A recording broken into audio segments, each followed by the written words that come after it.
What's Sup? up, Jonathan? Long time no see. How you been, little brother? Doing fine.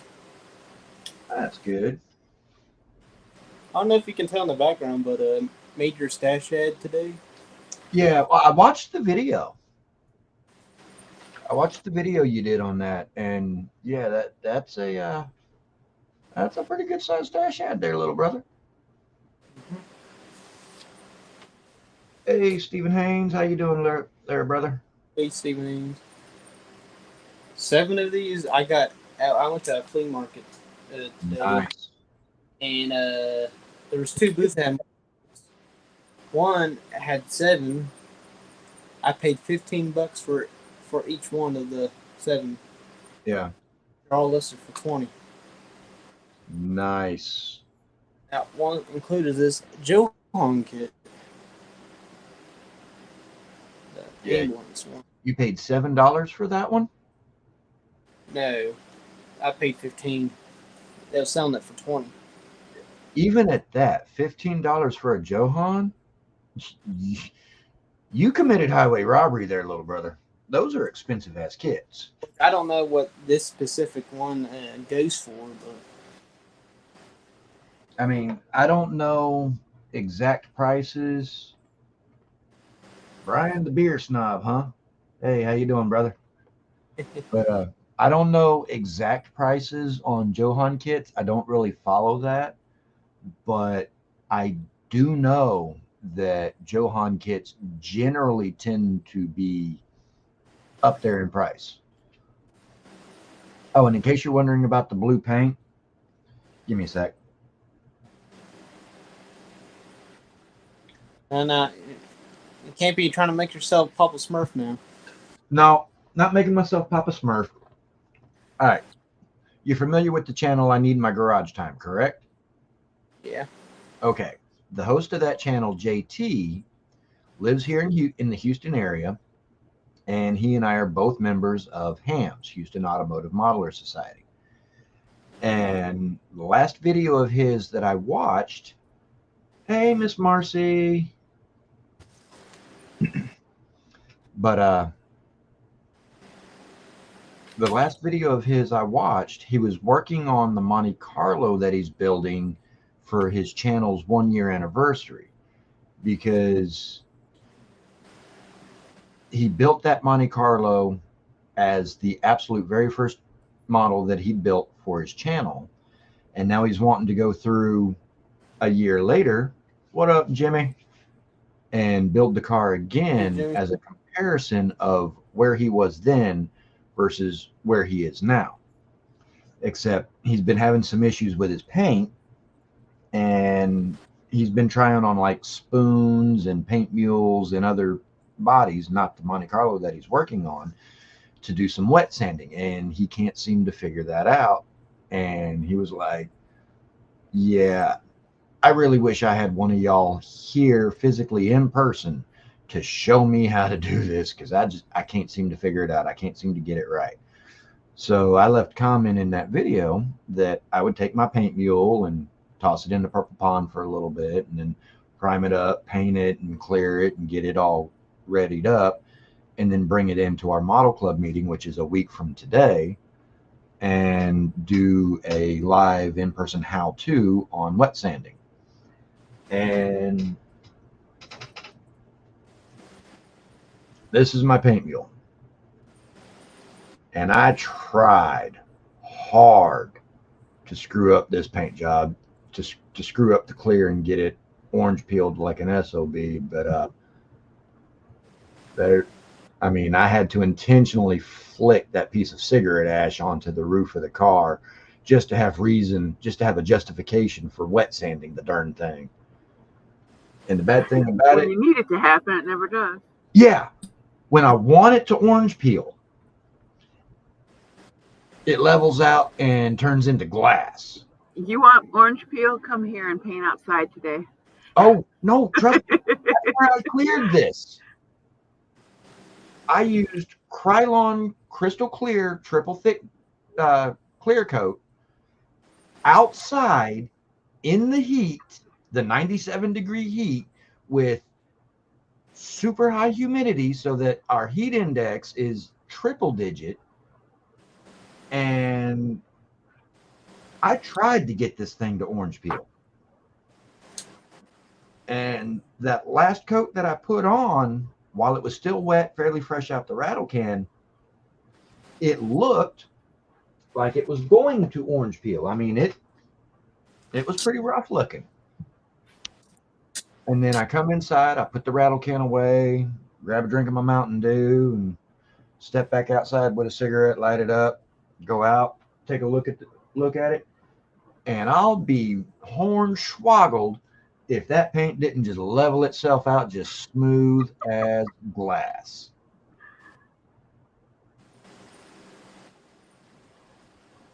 And then what makes me even more sick than that, more disgusted than that, is that's a paint mule.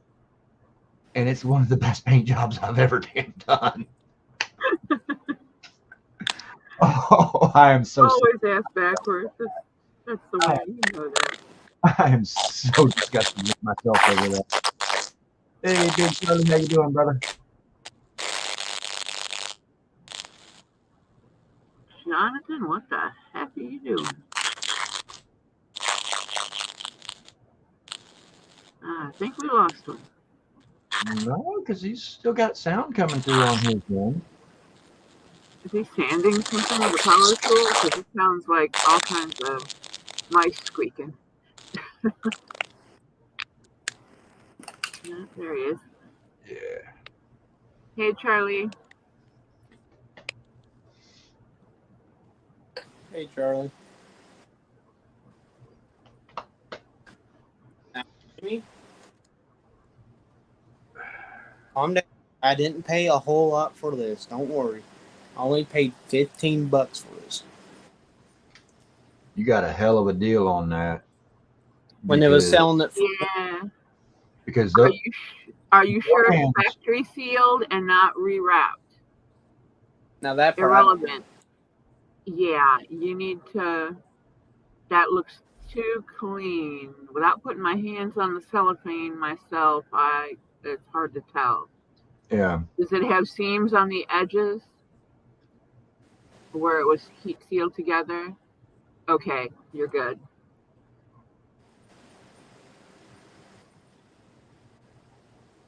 Yeah, because at $15, that's a steal. Because and Yeah, even $20, that's a steal and a half. Because even if you paid $50 for that, it would be a steal. Yeah, because Johans normally go for like 70, 75 and up.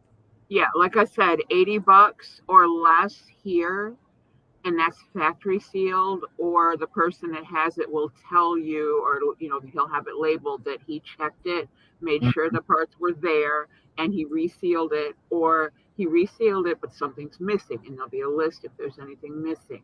Yeah. So you got to really be careful with Johan kits, because there are a lot of people out there who will re-shrink wrap incomplete kits Or and take then put them up there for silly amounts of money. Yeah.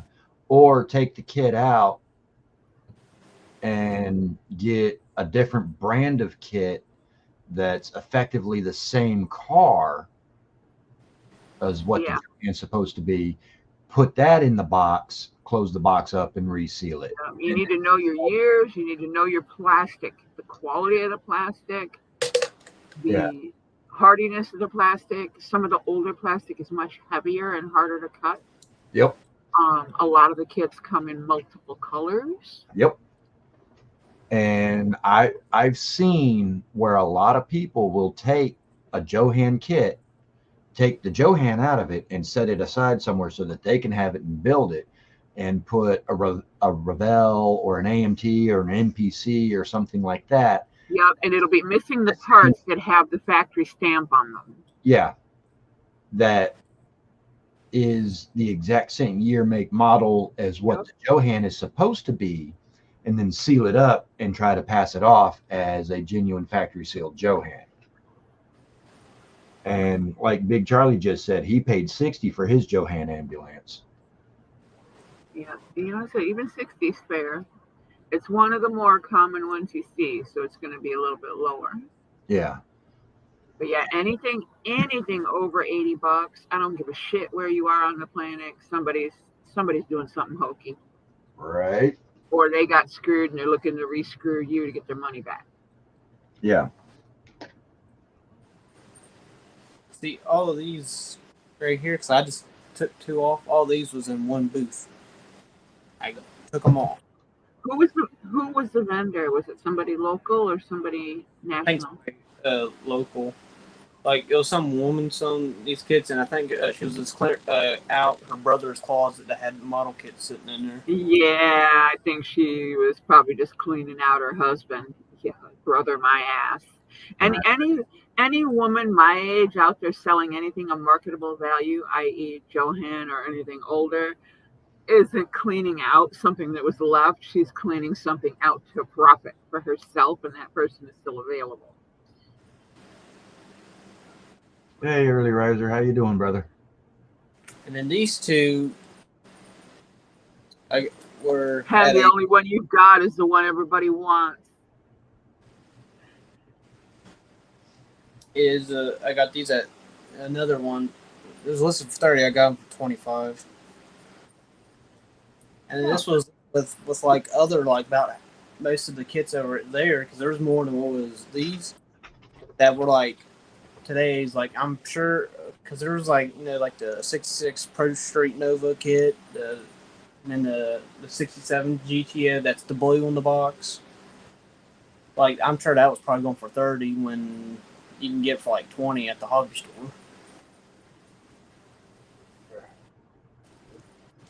So yeah, got this one to go with my Ram Chargers, because I built the Ram Chargers version of this one. Yeah, I just ordered 3 kits a week ago today, and 2 of them came in Monday, or was it Tuesday? No, I think it was Monday, and then the third came in today. The 2 that came in first. Nice. That one. I made the mistake of going into the Warhammer store today. Uh-oh. I came out $300 lighter. And big reason I bought these 2 is parts. The engines, the rear tires on the Mongoose. It's got the Christmas tree. So, and it's also got both kits each have a stand-up figure, whereas the Mongoose also has a half figure for the driver. And then today, I like when they have figures. this arrived. Nice. Cool. So, yeah, that's my stash. Never knew this was a kid. Seen that, I was like, it's Baldwin Motion 70 Chevelle. Yep. I got that one laying around here somewhere. Usually, if it's a Chevelle, I've pretty much got it. Yeah. Down there on the other shelf. And 76 Nova. Yeah.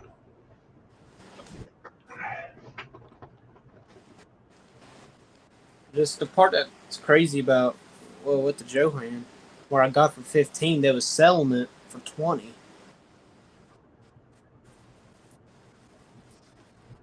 And either way, you got a heck of a deal on that Johan. Another Mark Martin, the 2000 Ford Taurus. Box is a little beat up, but as long as everything inside the Mac is fine, that's what matters. Yeah, so well, it's like that Chevy pickup that just came in today. The box is a bit beat up, but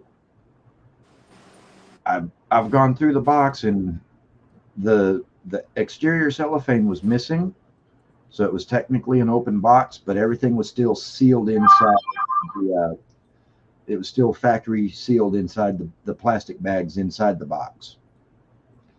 And like I say, the box is kind of beat up a little bit. It'd been sitting around a little while, but all the parts are good. And the only issue with the contents of the box, decals are pretty much unusable. They are Yeah. and After about 5 years on a shelf, even depending on the environment, their decals are going to be questionable. yeah. But those decals, they're yellowed and brittle and just they're shot. I wonder who drew this one, the number 4 Kodak's Film Monte Carlo. I can't read the signature that's above the door. I don't know who drew this one. Do you know, Ed, or? I'm not into NASCAR. Sorry, young man. This is I can't tell you. older NASCAR, probably like 2000s. Yeah. That's not older. That the signature. Marcy, notice the youngster says older NASCAR, maybe early 2000s. I mean, like I said, that's not older. Then this is Darryl Waltrip's.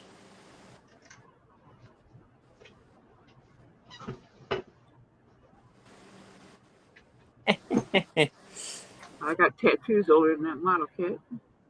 Right? In fact, I think I probably got gray hair older than that model kit. Yeah. Yeah. I'm showing this again to shove it in Early Riser's face to make him more jealous.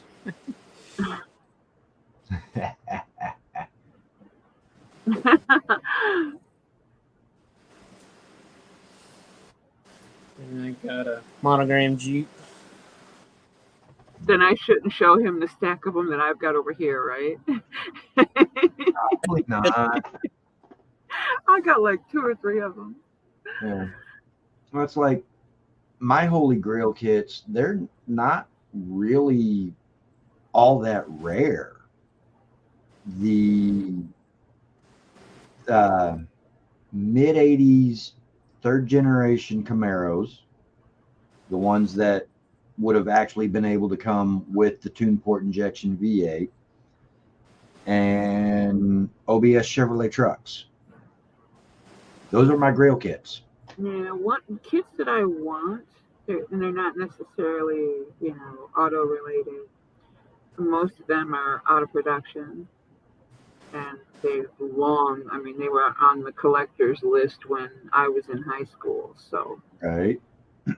But I've been able to get a couple of things that I hadn't seen in years. Charlie helped me get a Angels van. Jeff got me one. 2 of the TV series ones, the 125th Scale Revel ones. Yeah. And then I have the Snap one that somebody else found and gifted to me. I don't remember who the hell it was. And there was a couple other things that I was looking for, and I couldn't find for a reasonable price that they found for me. Hey, Rick. Yeah, most of the stuff that I want is either like sci-fi movie or TV show type stuff. Yeah. Or monster movie memorabilia related type stuff. Mm-hmm. And more of it comes out of the Aurora Toy House than anything. Yeah. And some of those are slowly coming back. They're being recast like one at a time. The Witch is the next one, and I have that on pre-order from Cult TV Man. So I will have that one again. I won't have to open my original. I just want to build it, and I don't want to open the originals. I want to keep those because they have so much value. Even though they're going to be repopped, they're not going to do like they did the baseball cards and make millions of them. Yeah. They'll make a few thousand. They might make 2 runs, you know, and that'll be it. Yeah. Again, for who knows how long or ever. Yeah. That's like, You know, so those kits will always retain their collectible value mm-hmm. because they're borderline on the toy movie comic book market. Mm-hmm. Though I will say 2 exceptions to my general rule of my Grail kits being the IROC Z era 3rd generation Camaro and the OBS Chevy truck. I do want an A-Team van, an actual with decals A-Team van. Yeah, Those are once in a pricey. blue moon, I see one. Yeah, and when you do see it the price is up there, and I'm not the last one pay I that saw price. was at the Detroit show last year. The same guy who had the Farrah Fawcett Corvette that I ended up getting for $50 in the end, Mm-hmm. he has it. It's all there. Even the decals are there. They're good enough to scan, so you can send them over to Patrice to get them redone. Mm-hmm. But he wanted like $80 for it. Yeah. And the box looks like it's been in somebody's wet basement. You know, I'm like, bro. Yeah. So eventually, when I walk up and I go 50, he's gonna go, yeah, because it took him 2 years on the Farrah kit. Yeah. But I finally got him to budge because nobody was touching it for the price. Yeah. Nobody would even open the box and check to make sure it was all there when he said he was solid on the price. Yeah. And I walked up and I looked at it and I go, you know, I know this is there. You know me. You've seen me look at this for how long now? Mm-hmm. You see? Like it was a question. He goes, yeah. Yeah. And my other Grail kit is a square body Chevrolet or GMC tow truck. Jonathan, did you see what Rick said about the Kodak car? No. Bobby Hamilton. He said he's given 3 different names of possible drivers for the Kodak car: Rick Wilson, Ernie Irvin, or Bobby Hamilton, depending on time frame of what year that car's from. That's the thing, I don't know.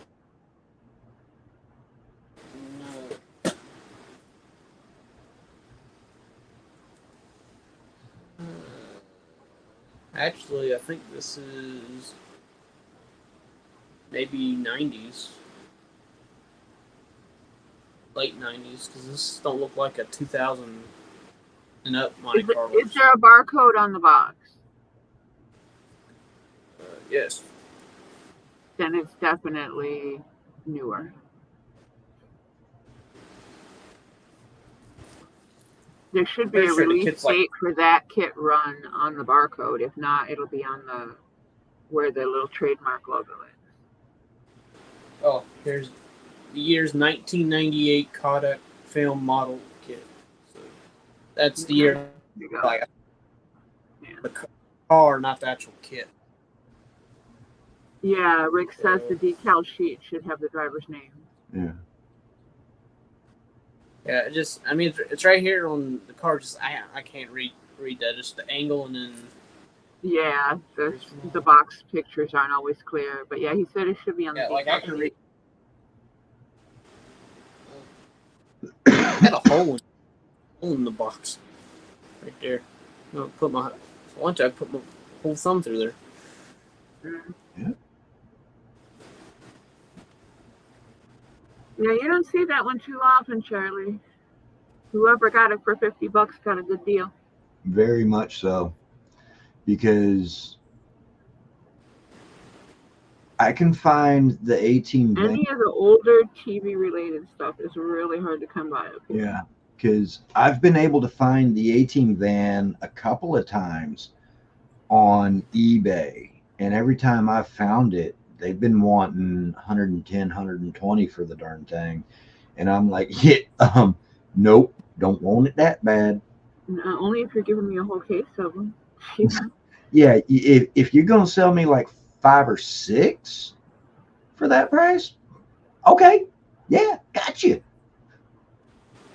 but 110, 120 for just one? Yeah, no. No, there's very few things I'll pay that kind of money for. I Very mean, few. I don't even go over $100 on my semi kits, which are already more expensive than a four-wheeler to begin with anyway. Yeah, all the semis I've bought, I got lucky and found them at Ollie's. You know what I paid for them. I got the rat fink truck and trailer for like $40, and people are over Yeah, 100, over 200 trying to sell them, and they bought them at Ollie's too. It's like fuck yeah. you. Oh, cool. I mean, Yeah, I see slot car racetracks at the show all the time, but I don't have the kind of space for that stuff. If I bought tracks, I would want to put them up so they could be used. yeah. Kits I can store all day long. I got paid storage.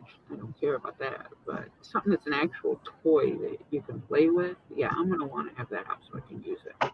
I mean, the most expensive model semi that I have is my Kenepa Kenworth T600A, and I sort of broke my rule of not going over $100 for that because the way I got it was my boss gave me a $100 Amazon gift card. So your boss paid for it. But my boss paid most of it. I had to pay Yeah. $8 and some change for like sales tax. Yeah, it was like me and my $600 gaming chair. Yeah, I had enough points at work to get it on our little bonus website, and all I paid for it was the taxable value. yeah. I ended up paying like $50 or $60 for a $600 fucking chair. I'm like, yeah, Hey, and it was shipped to me. It's like, hey, yeah, I'm can't not gonna beat worry that. about that. Yeah. And the Kenepa, I will admit, it's kind of a grail kit for me because it's the absolute very first semi that I ever built. And I want to say I was like 15 at the time that I built it. Hey, Britta, how you doing, sweetheart? Hey, Greta.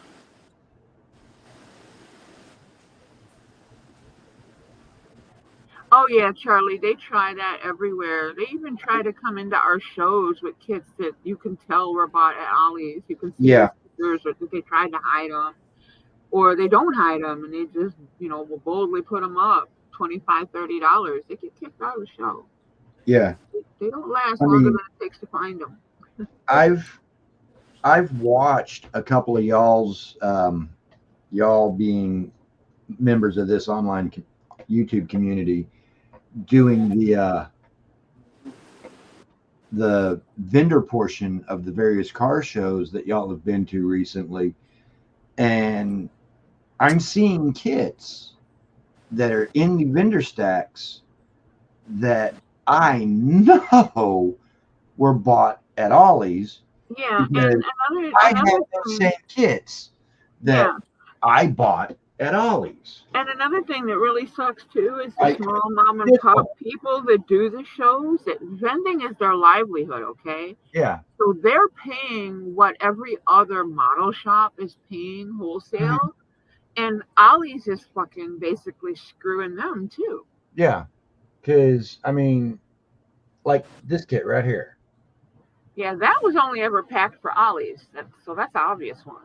Yeah, and I mean, it's got the Ollie sticker. It's directly on the cardboard of the box. Yeah, And I've seen in a couple of model show and contest videos here on YouTube that some of y'all have put up where you're going through the vendor sections. I've seen this truck, yep, and they only show it from this side because that's how the vendor has it stacked. But I yep. have seen this truck listed for up to $40 at car shows, Yep. at model shows, and I'm like, whoa, wait a minute, yeah. Because they bought a whole case of them at Ollie's and they want to sell one so that they got 100% profit on whatever they sell the rest for. Right? Yeah. Yeah, it's those crappy people like that that screw it up for everybody. And I'm doing good, Miss Britta. I've been busy working on model stuff. I've got some base color on the interior for the Silverado wedge bed that I'm building as part of my senior tribute. Um, I had put some color on the Ram VTS, and it. I'm guessing maybe it's separated because it's this Tamiya X13 metallic blue. Yeah, if they're giving them away, Charlie, that's cool because it's less money spent by the club to support the collectors. Yeah, but That's completely different. as I was airbrushing it, I think the paint kind of separated out in the paint cup, and it got a little bit uneven and splotchy, and it's metallic. So I wet sanded it, and I'm about to mix up another batch of the metallic blue. But what I'm gonna do is I'll back flush it every once in a while in the airbrush kit to keep it mixed, and see if maybe that's going to work a little better for me. What paint are you using? Tamiya X13 metallic blue. Is it decanted or is it the in a jar? In a jar. Wow, wow. Are you using the unicorn tears to thin it? Nope. That's your problem. X28 thinner with Vallejo medium retarder. Don't use the medium retarder. No? No, that retarder is chemically compatible with their water-based acrylics. Yeah. You need a standard airbrush retarder or the unicorn tears. Yeah. Because I've been using that in all the rest of the Tamiya acrylics. And it didn't turn to taffy? Yeah. Because every jar of Tamiya I have is the acrylic, either X or XF, depending on if it's a gloss or a flat. Yeah. And when I thin it out from my airbrush, I go like 55-ish, 60-ish thinner to paint, a little bit more thinner than paint, with 1 to 3 drops of the retarder, depending on how much paint before thinner I'm using. Okay, you're mixing in the cup? No, you're mixing separate. Okay, that was Some people mix in the cup, that's why I had to clarify that because sometimes that can make a difference. Okay, I mix in these. So you're mixing separate. Okay. Yeah. And the way I do it is I take the bottle of paint and I shake the absolute ever living bejeebers out of it. And then I use my little incredibly disposable pipettes. They're not even measured. Yeah, they're the best ones actually. I love those. Yeah. As long as you're keeping count, you're going to be accurate no matter what. Yeah. If the flow of liquid's going to be the same, even though it's an unmeasured flow. Yeah, and depending on what I'm painting and how much paint I'm going to need is how many times I'll fill that pipette up and then squirt it into the little plastic cup. Yeah. Then I put 1 to 3 drops of the retarder, depending on how many times I squeeze the pipette of paint in. And then I add the X20A, and then I get a toothpick and I stir the bejeebers out of it. And then I start pouring that into my paint cup on my airbrush. And as far as for my airbrush, I'm using the Gallery GHAD 39. Yeah. Yeah, the 39. That's really odd. Is it only that color that's doing it, or is it metallic in general? The only color that's done that. Wow. Yeah, I don't know. Because I did the red. That's how I did the red for the XF7.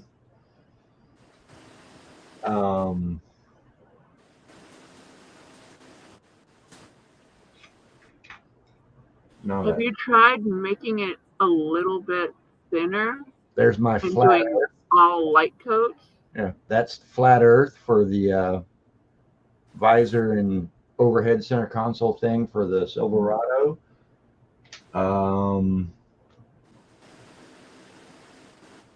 My semi chassis here, the Kenworth that I'm working on that I showed a while ago.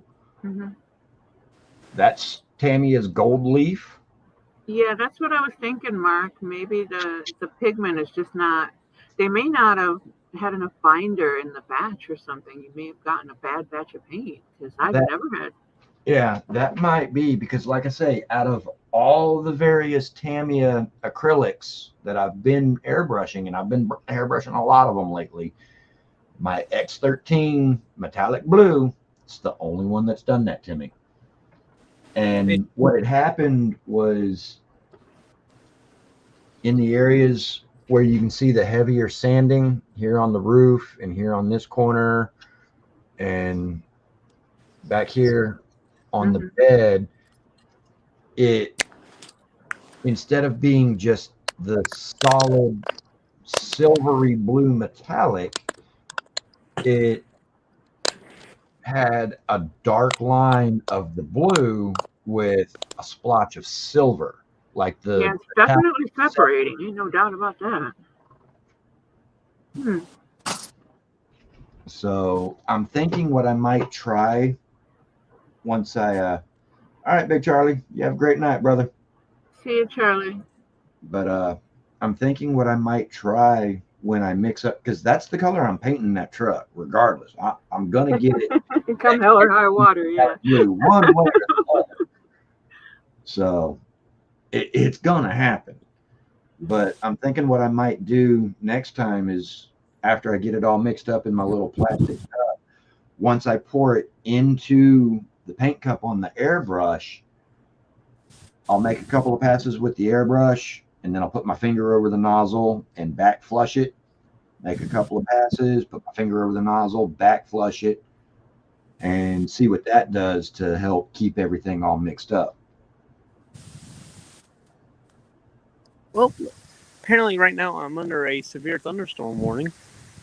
Doesn't look like it. It was darker earlier. Yeah, that's what I'm saying. It doesn't look like it. It looks like it might rain. Yeah, you might be in for a good heavy rainstorm, but I don't even know about heavy. Those clouds are too high. And they're the wrong color. yeah. That's But definitely not low enough or dark enough for a severe thunderstorm. No, there's gaps between them. There ain't nothing severe about them but the gaps. Yeah. Yeah. Whoever your weather person is, you need to be patted on the head and given a lolly. Well, on the radar, it looks mean. Looks kind of like that GTO kit repop with the front bumper. Yeah, your weather person needs a pat on the head and give him a lolly and send him home.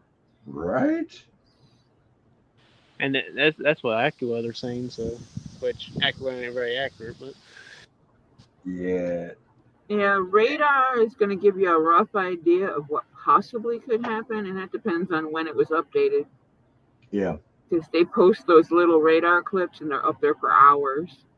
They don't get updated unless the weather actually shifts, and it's a severe enough shift to put a warning. And I even been looking at your responses to my paint issue, and I didn't even realize it was you. I apologize, Mark. I didn't mean to do that.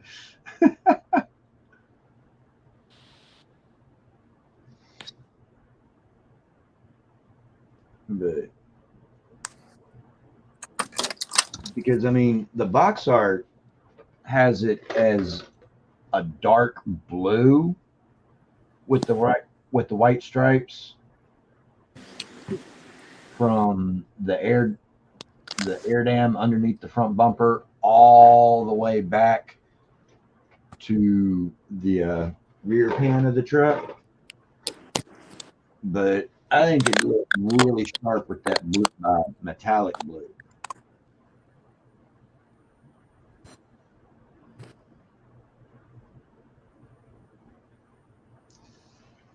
Yeah, I'm definitely gonna have to get better about that because I don't need Marcy stuff to be sick on me. Yeah, no, not suicidal, not suicidal. Not trying to do anything to piss off the Marcy. I've seen Marcy pissed off, and I've seen the results of getting on Marcy's bad side. Not a place I want to be. Just saying. No, because after I'm done flying off the handle about it, the universe takes over and fucks you even harder. Oh, not only that, but after Marcy gets done going off on the person that screwed up and got on their bad side, well, Brian is going to jump in and have his say. And then Snappy Pappy is going to jump in and have his say. And then Papa Z is likely going to jump in and have his say. Plus a few more on top of that. Yeah, no. Not as stupid as I look, y'all. I promise.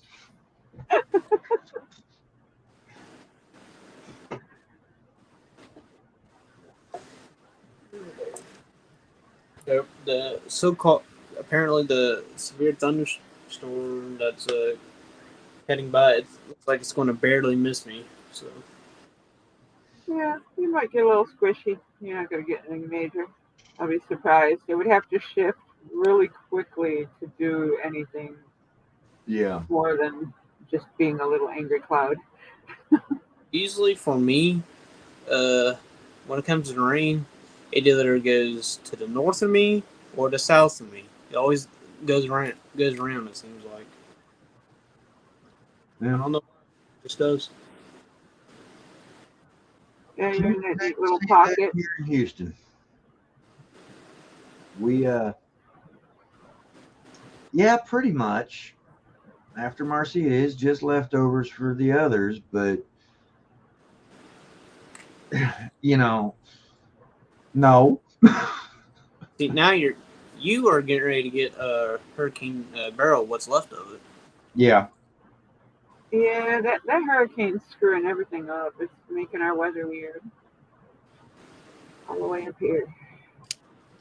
I just hope if that hurricane is going to make landfall here in this area, I hope it does it either well before Saturday the 27th or not until afterwards. Because Space City Shootout is Saturday the 27th. And I want weather to be at least half decent for that day. I think it's going to make landfall. It's probably going to be a little damp. I hope not. Landfall. I think Monday. I seen something about it before I started the stream. Yeah. Yeah, the last time I paid attention to where the hurricane was at, Jamaica was holding on to her skirts. So I don't know. I haven't looked to see what kind of damage it did. It tore up Curacao pretty bad. Yeah. And, you know, if it hits Monday, that'd be perfectly fine. Because next Sunday, not this Sunday coming up, but next Sunday is Bastille Day, which is the French version of 4th of July. And the company I work for, the owners have French. French is actually his native language. And in the 3.5 years that I've... Yeah, but is he French or is he Creole French? No, he's French. His mother was born and grew up in Normandy, France. Okay. Because a lot of people claim French and, you know, they're just Creole. Southerners. Yeah. They're just Southerners, extreme Southerners. No, he's actually French. But Oui. We've been hired to be food vendors for Bastille Day here in Houston for the last 3 years. Actually 4 years. It's just that first year I wasn't actually working for the company yet. And for the 3 years that we have done Bastille Day since I've been with the company, this is going to be the fourth one. I've worked the Bastille Day event, and each year it gets bigger for us as far as for how many stations we have set up and just everything like that. Well, last year we had 2 stations. This year we're going to have 8 stations for Bastille Day. He's got a lot of faith in his customer base. No, it's the organizers for Bastille Base hiring us to do that many stations for them, because they're hiring us, just us. We're going to be the only food vendors there, and we're doing 8 different of our concepts, because we have over 20 different cuisine concepts that we can offer. We have the crepes, which we'll definitely be doing. We have Cajun, we have Italian, we have burgers, chicken sandwiches, ramen, Chinese. We have You guys are an all-you-can-eat buffet. A salad bar, sandwich wrap type thing. Grilled cheese sandwiches, macaroni and cheese, baked potatoes, chili. You name it, we got it. We do it.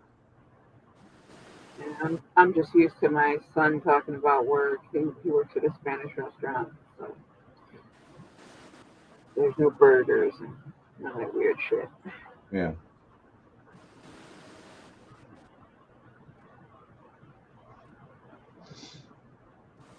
Oh, there we go. All right, let's see. When I was at the flea market, I did see some other model kits, like at other vendors, but I didn't get like one. I seen it last year. It was like, I think, an 8th scale street rod. I took a picture of it.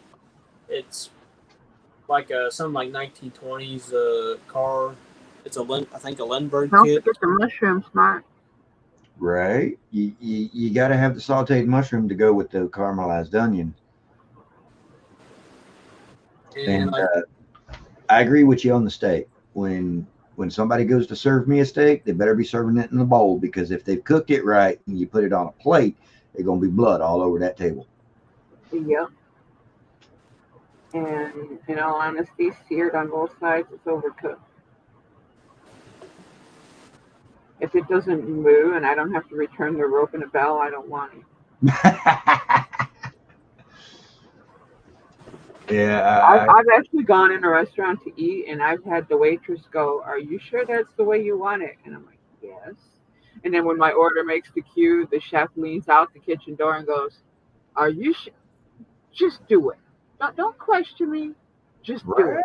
And I get the speech of eating undercooked. I've been eating undercooked food my whole goddamn life. Okay, Yeah. I live with relatives who had farm animals. We raised our own chickens. I drank milk when it came straight out the goat or straight out the cow without boiling it. I drank water from the hose, and I survived homes with lead paint and no fucking car seat. A raw steak isn't gonna hurt me.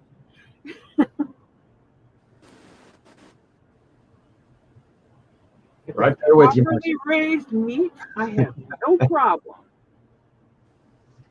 But and by the way, y'all, I just refreshed my YouTube screen, and we were at 11 watching. Now we're down to 10, but we've only got 7 likes. Come on, y'all, click that like button for little Johnny.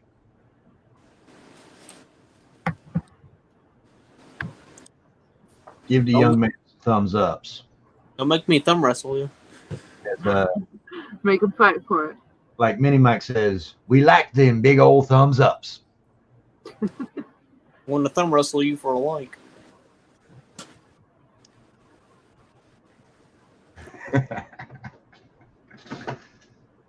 All right, let's see. Interior work is done. Framework is done. motor and radiator is in. Now it's body work time. I'm hungry and nothing It- sounds good. My first time building it, and it seems simple.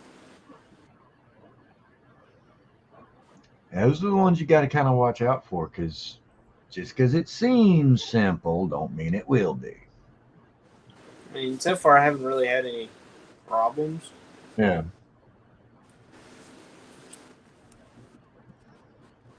But the ones that seem simple are the ones that can tend to have either fit issues or just be fiddly as all get out.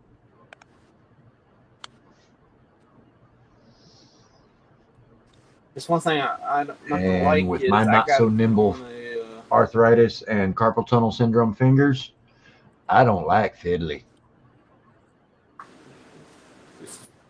Fiddly's entertaining for me. Especially if it's when I gotta use tweezers. I freaking shake like a goddamn tuning fork sometimes. So it's not Yeah. easy. I gotta put a chrome case here. Using my hobby knife blade as an example, but I gotta put it here. Yeah.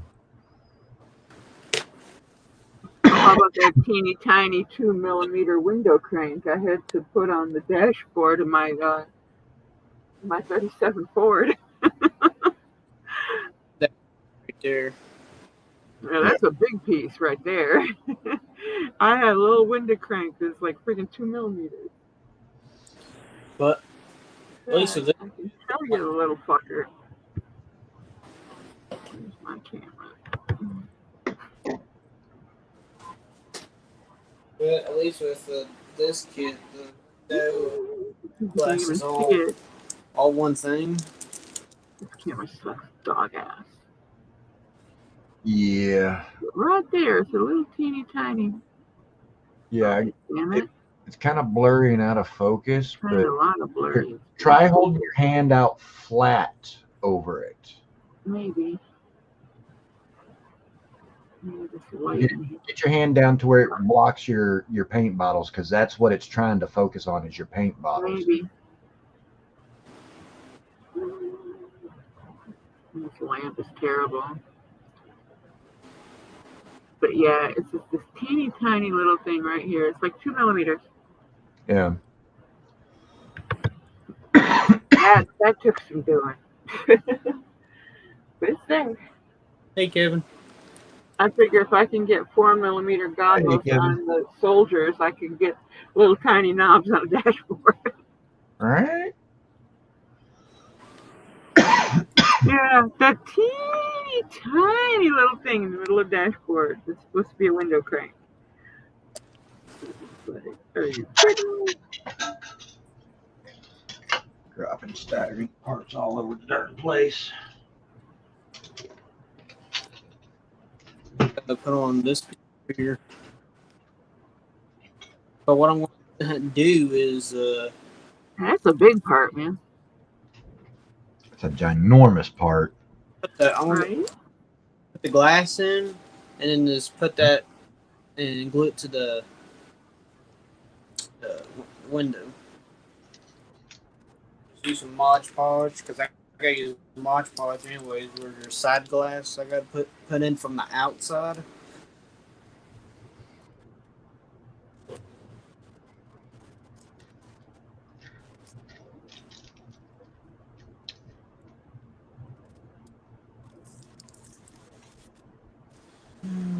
Let's.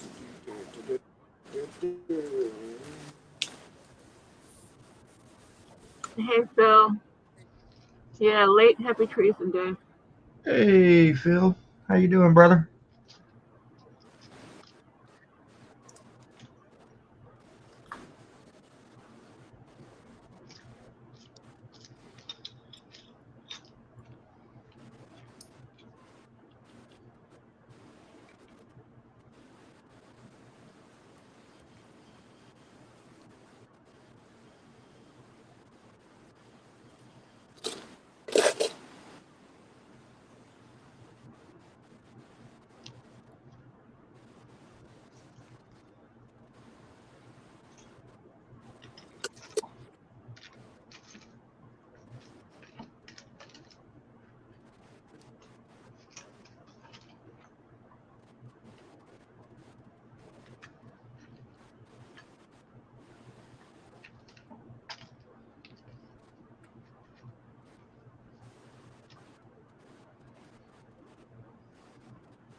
All right.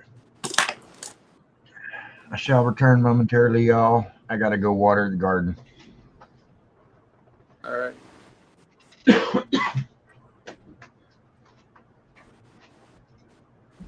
Good.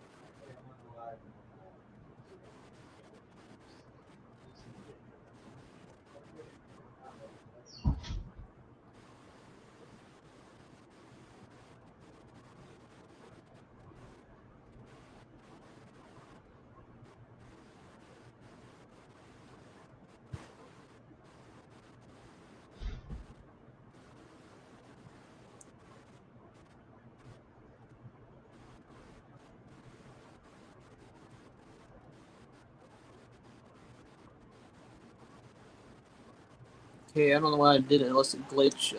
James, mark your comment like, or your chat like, got posted like twice.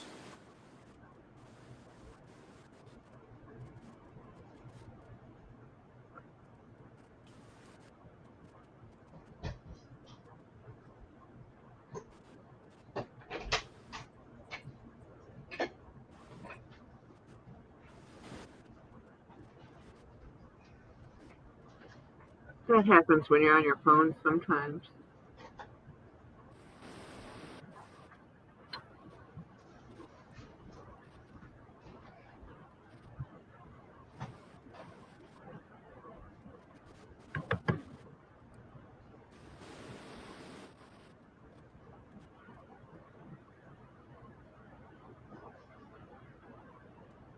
Hey, Mark Reynolds.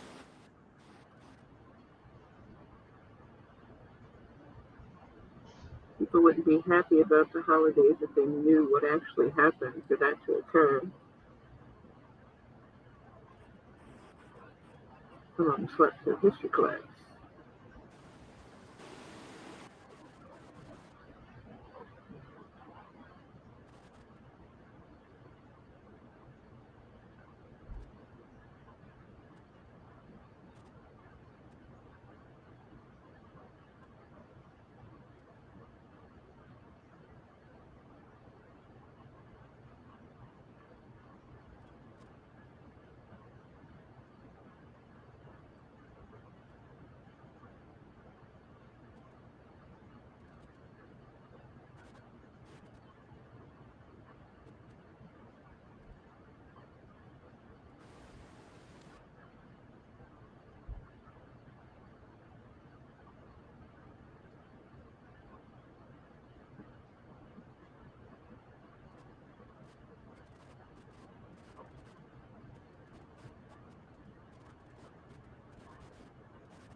Now, it will actually stay in the StreamYard tab, but it'll only delete from YouTube.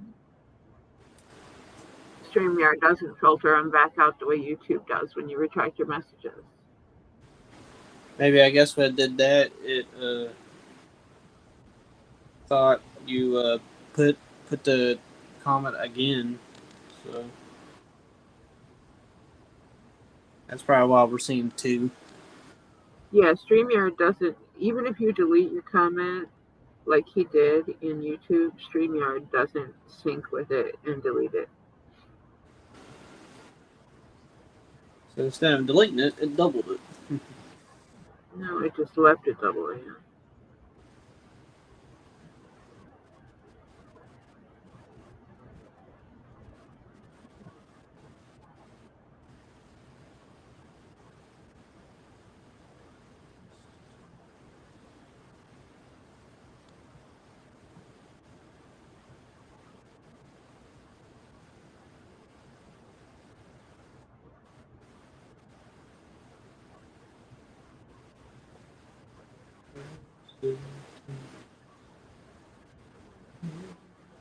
Yeah, city officials don't always make the best decisions, Kevin.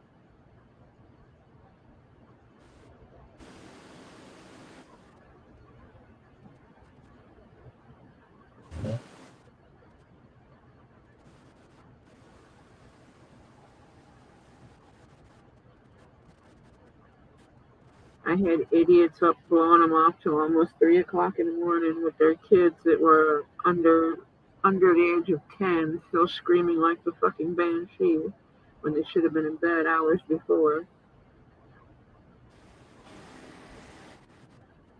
But cool thing is, today's the 5th, and we have a county-specific ordinance that if you fire off anything from the 5th on, it's punishable by a fine.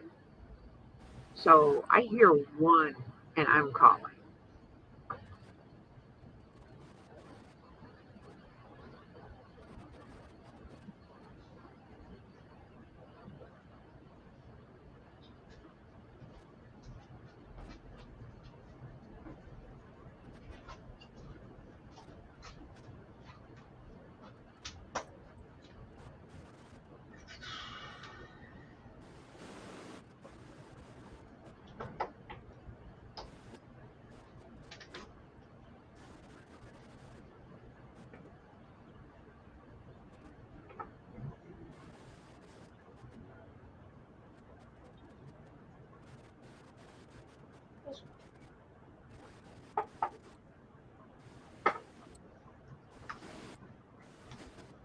Oh.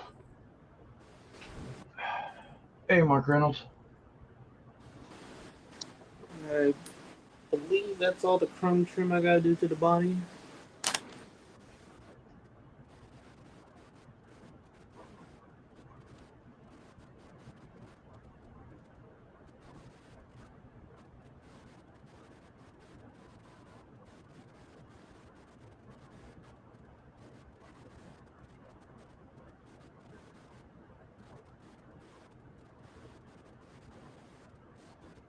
And then once I put that glass in, I gotta do chrome trim on the edge of it. Other than that, I believe that's it. Like here in Houston, inside city limits, it's technically against the law, city ordinance, to set off firecrackers inside city limit. It's not even legal to possess firecrackers inside of city limits. Unfortunately, that is not a law that tends to get enforced with any kind of regularity, because we had people setting off firecrackers all kind of crazy.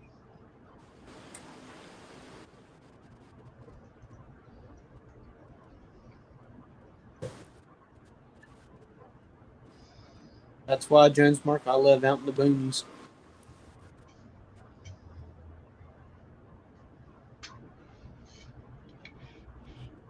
Yeah, I wouldn't mind moving further away from people either.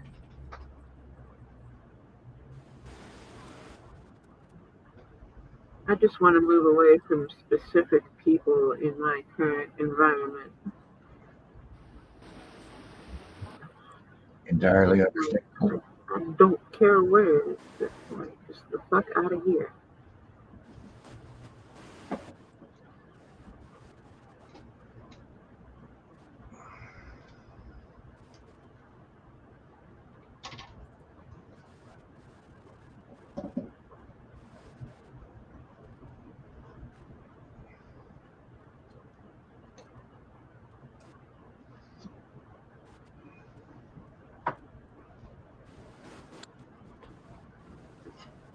Sometimes makes me wish that I wasn't in a customer service type job,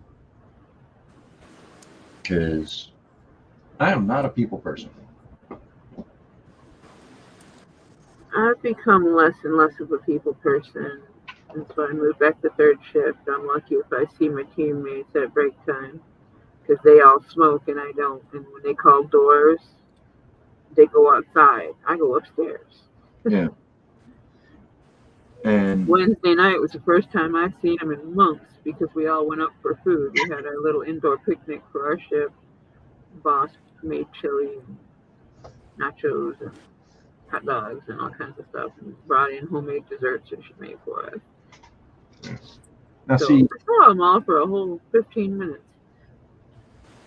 if you're outside of the city limits of the Houston actual city, then you're allowed to have fireworks and you're allowed to set them off, and looking pretty good, John. Thank you. Just give me all Oh an yeah, idea what will be done. getting there.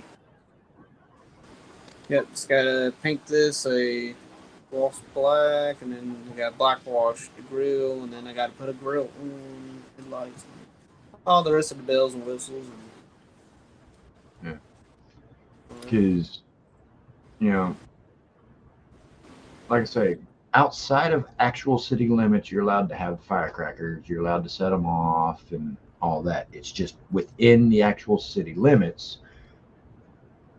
If you get caught with firecrackers, it's a little class C misdemeanor, just a ticket and a fine, but still technically against the law. Unfortunately, it's not a law that gets enforced.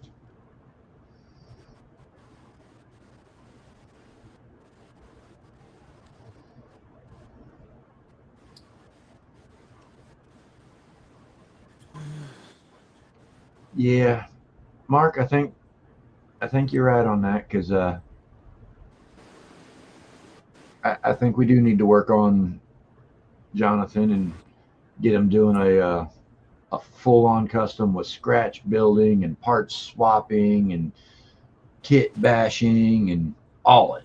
Yeah, we gonna have to do that. But yeah, I'm not a people person. I mean, when I go to work and I get my station set up and it's time for service to start, I can put on that mask and I can do customer service and all that, and I can do it well, very well. But once service is over, don't come up to my station. I won't see you. I won't talk to you. Don't want nothing to do with you.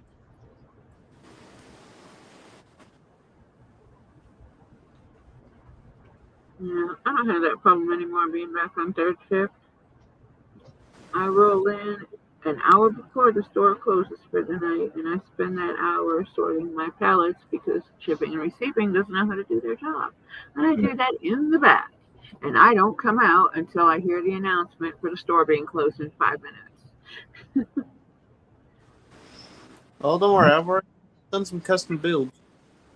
I mean, I kit bash 2 kits to make 2 different builds. One was a rat rod, the other one was the American Graffiti Ford Coupe. I mean,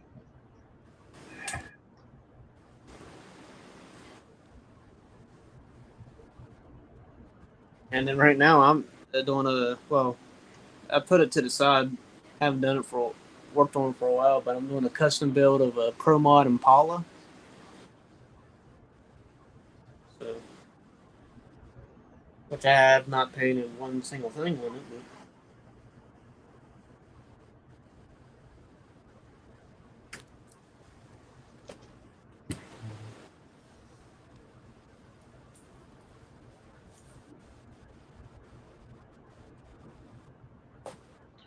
Kevin, you sure you don't live in New York where if you get arrested, you'll be out on bail regardless of what you got arrested for within 8 hours?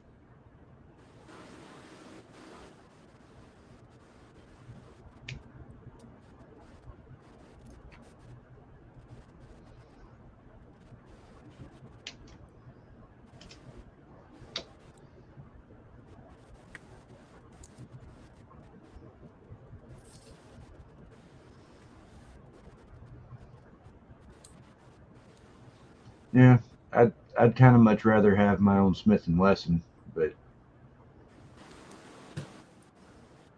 If they're that bad, they need to be replaced. The job's not for them.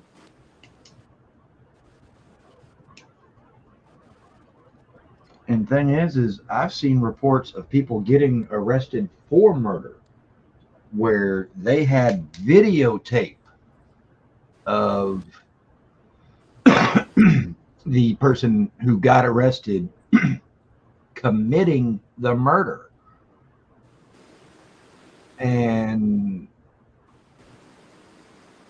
that person still was out on bail within 8 hours. Well, yeah, because they're innocent until proven guilty in a court of law, and they can be let out on their own recognizance. They're not a flight risk.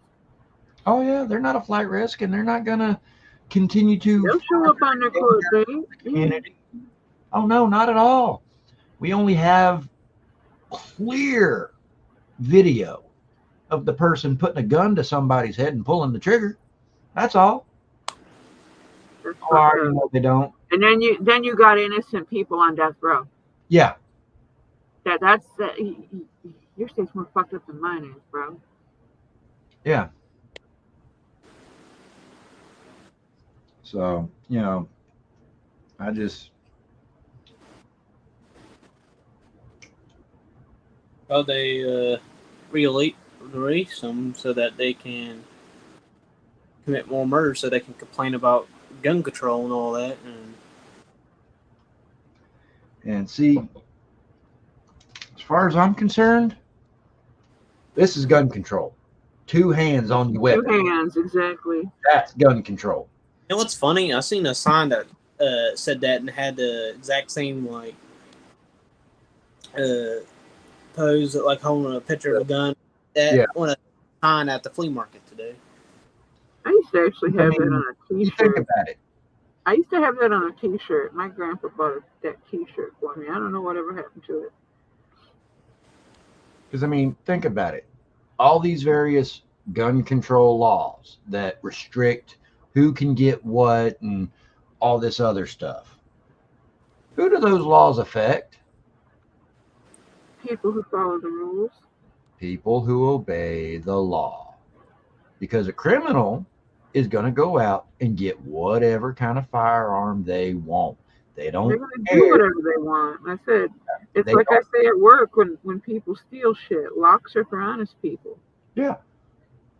Because a criminal don't care about what the law says they're allowed to have and what they're not allowed to have. That don't matter to them. They gonna get what they want. It's like, I forget exactly where I saw it, but I saw this cartoon of gun control before, after.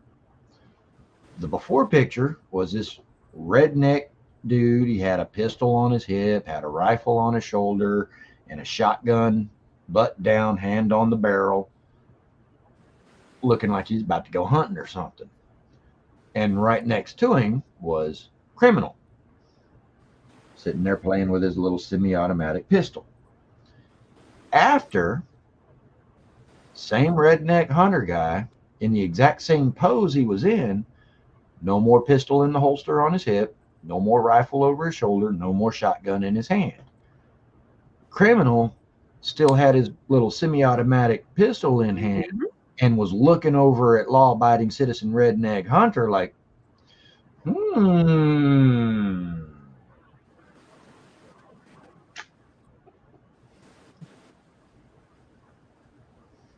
So,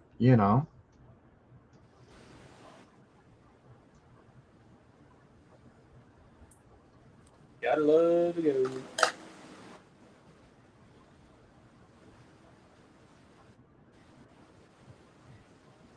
Well, hey, Fafa, how you doing, brother?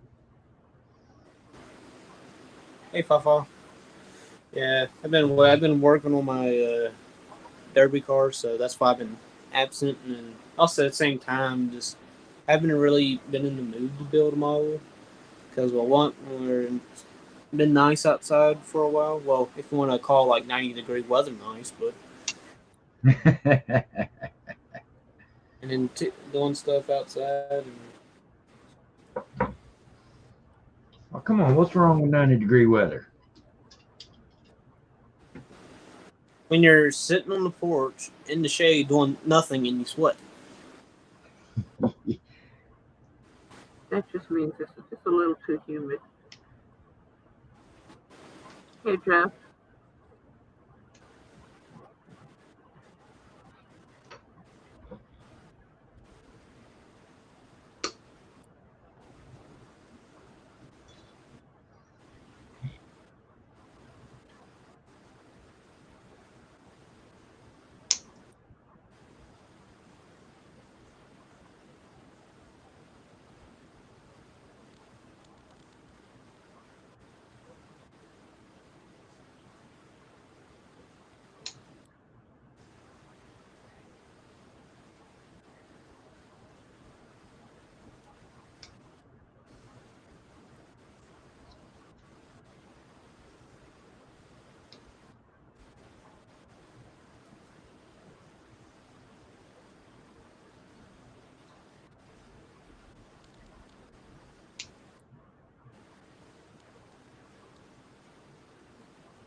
Waffle, I got something that you might not believe that I got today, but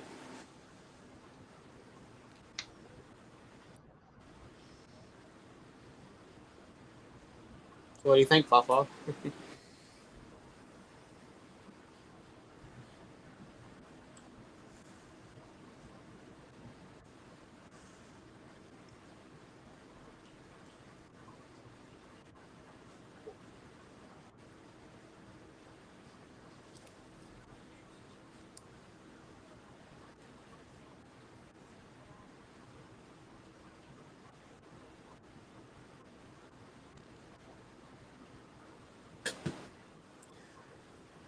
And Waffle, you probably won't believe the price that I got it for. I got this kit for $15. And All right, helmet. youngster, quit bragging.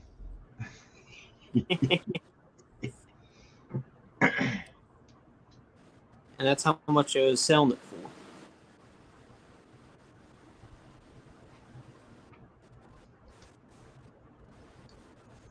Selling it for $20 and got it for 15.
I don't know about that, Fafa, but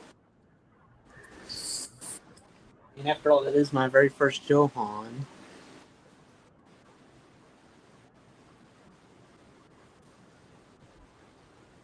I figured he'd do that.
Don't everybody talk all at once.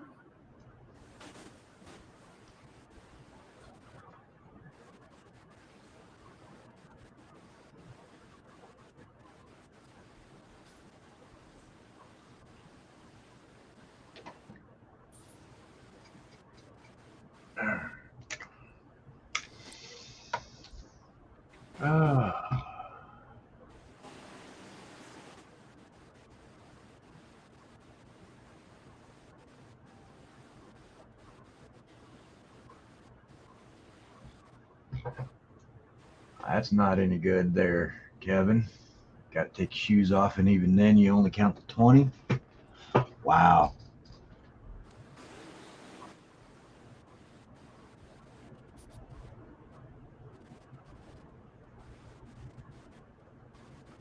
Whereas me, at the moment, I'm in the exact opposite situation, Kevin. I got more unbuilt than I do built. Hell, I've got more in the process of being built than I have built. So, I mean, it's like right now, I'm literally working on A5 on one, Hey, two, Rusty. 3, 4.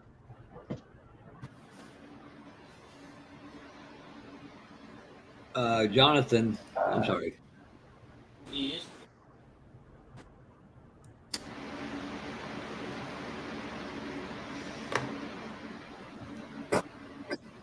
I'm literally working on 5 different kits, doing a little bit on this one, doing a little bit of that one, doing a little bit on the other, all at the same time. You'll like that kit right there. That's good, Jonathan. Two things with that Johan kit, depending on when it was made, Jonathan. Um, Sometimes you do not know what you got for a color, and that box looks too perfect. They're just. That's I, kind of what I was saying earlier. It's really a hard call. It looks I don't factory like, sealed though. yeah, but at the same time, I mean, I know people who would trade you 10 kits for that right now, Jonathan. Me not being one of them. So, Yeah, we had that conversation about an hour ago. um, and be ready for a lot of flash. So use the backside of your number 11 blade when cleaning around. That way you don't chip out the parts and stuff.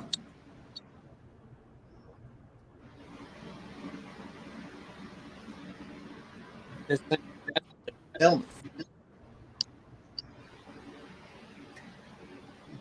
I take it you got that at like a thrift store or something. No, this is at a flea market. Good job, man. Not like maybe Now, 8 other model kits. now just find a 66 AMC Plymouth Fury 3 hardtop. Flea market's probably the only place you find something like that. I have looked. I got this to go with my Ram Chargers because I got the Ram Chargers version of this I've already built. And before I forget, Rick, your weather is drunk in my yard again. You want to come get it?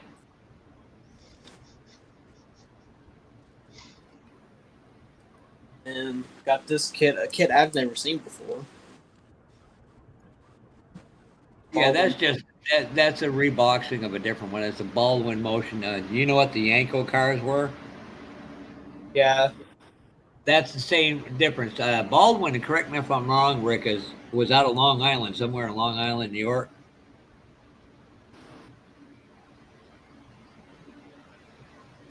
All these cars started what they call life as a COPO, central office production. You had to know somebody within there in order to get these high-end parts disguised so management wouldn't see what's really in them. It feels like 120 up here. Oh, God. Yeah. Florida needs to come get their weather. It's drunken in my front yard. Or Mark, you're moving into another New York down there, that area. I'd like to fucking finish my print, and I can't because it's too damn humid and too hot. Yeah. Well, it's like here in Houston, we hit a high of 98 degrees actual temperature with a heat index of about 111, 112. Gotta love that humidity. That thing is the humidity that I can't deal with. I don't care about the heat. Humidity fucking sucks. I know when it's hot is when my cat decides he needs. That's a good little thing. You can use a lot of them tires on different kits as well, Jonathan. Like some older trucks if you want to make it more of a 4x4. Yeah. Okay, so I was right. I'll probably just build it out of the box because this is my very first like military vehicle. Hogan's Hero Sheep. Yeah, you can do it as a military or civilian. Which, by the way, back then it was never called a Jeep. They were called a Willie or Willis. Willis. Willis. There's this version of it. Yeah. Yeah. Which was like a beach cruiser. Back when they were still actually Army-only vehicles, they weren't called Jeeps. They didn't become Jeep until after they became a civilian available vehicle. Yeah, Jeep is a brand. Yep. The design was solely created for the military and then marketed to folks after the fact. Yeah, but they didn't actually call it a Jeep until after the brand became publicly available to average Joe Blow citizen. 76 Nova. It had and when you open that, you're going to find out that was actually a hatchback. Why Chevrolet never ever did that beyond me in real life? Well, I mean, but it's still a great little kit. Yeah. Say, Fafa, talking about the 76 Nova actually being a hatchback. Look at the third generation Camaro. That's a hatchback. Yeah, no.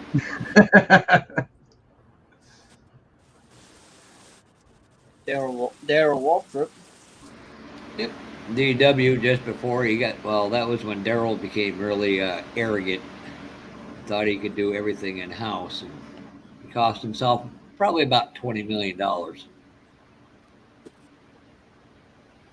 Blowing his money are soon parted. That I can't tell if that was back with Sterling Marlin or Swervin Irvin. Kevin Smith, you ever heard of a company called DCI? My brother makes does design work for them. I believe it says Bobby Hamilton on the door. Okay, yep, that was after Irvin. Yeah, I'm pretty sure that's the year of the car. But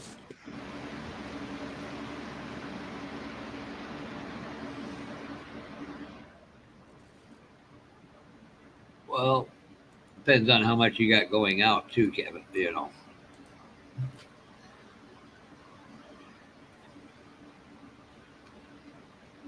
'98 is the year of this kit released as well. So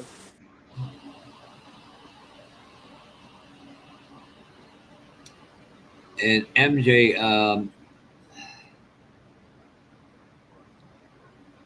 trying to make sure I word this right. They found some lesions on my right kidney, so we're waiting to see about how that is and what that is. Well, whatever Ed's painting is going to be blue. you trying to Yeah, make it yeah. JT from I Need My Garage Time, right? Yep. Okay. Well, you know how he's doing the Monte Carlo for his channel year anniversary, because the Monte Carlo was his first build ever on the channel, so he's doing it again to do a comparison then versus now skill wise. Well, he's having some issues with his paint, and he's not able to follow along with the online how-tos on wet sanding.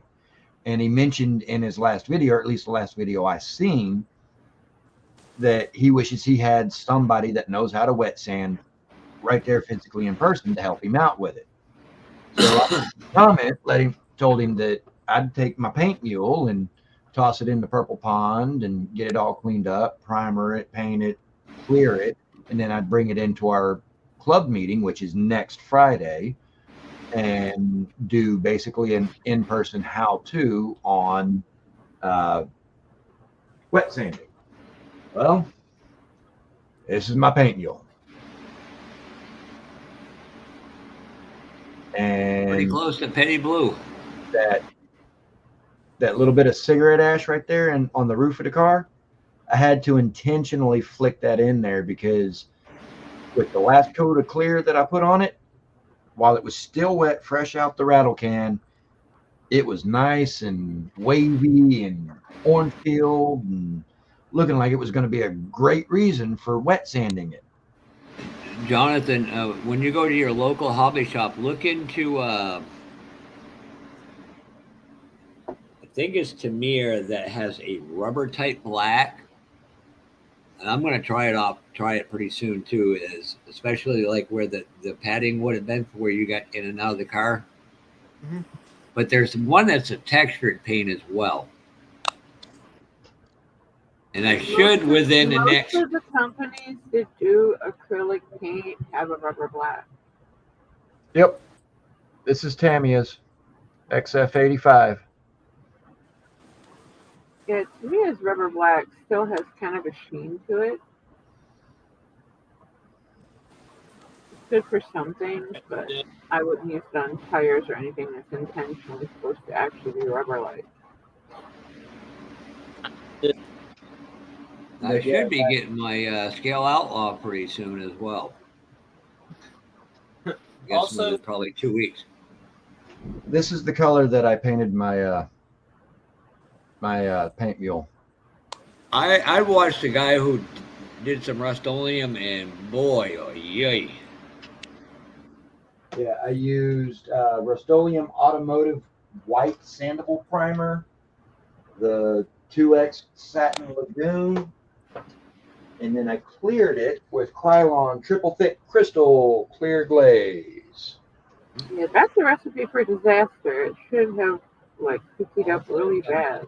Yeah, should have, especially considering as the clear glaze was going on outside in the direct sunlight with the heat and the humidity that we've been having today.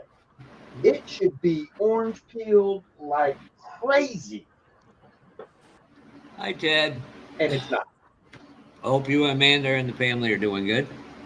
Hey Ted, how you doing, brother? Oh, I'm glad I didn't go to a race tonight. 2 nights in a row out of the 4, I'm like, yep, not going Saturday. I'm pretty sure I won't be going Sunday either.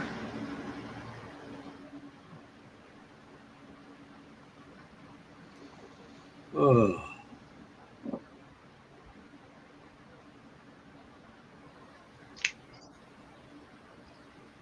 Yeah, I come across a lot of the channels. I don't have a lot of time to watch them as much as it. And free time I do get, I need to start building. Just get my head out of my completely, backside. Oh, that's right. I forgot you were on vacation.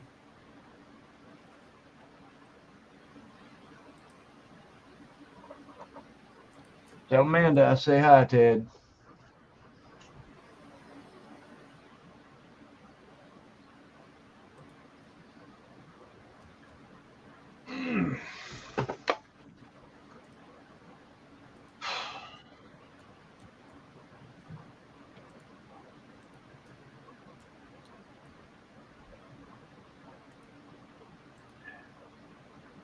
well, I just stepped outside for a minute to witness a rainbow.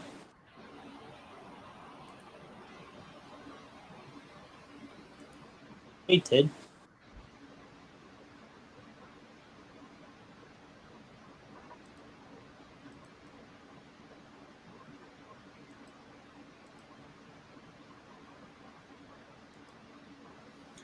All right.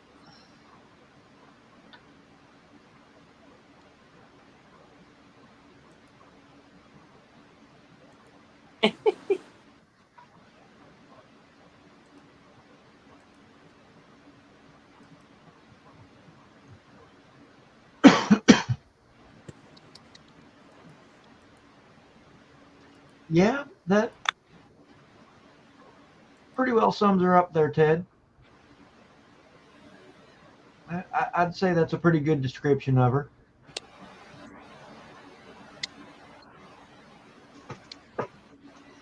Oh, and don't forget talented. I've seen That her is true. artwork. She does a lot of painting and drawing and stuff. Very, very talented. You ought to check her out.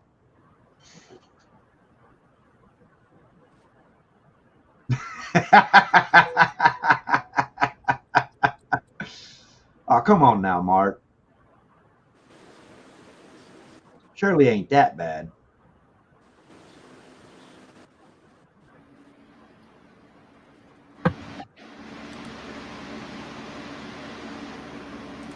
Damn it.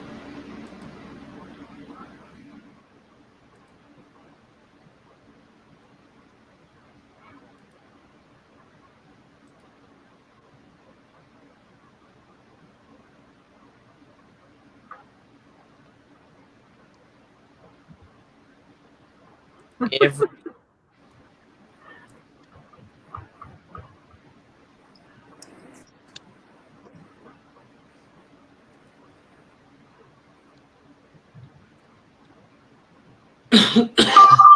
Yay.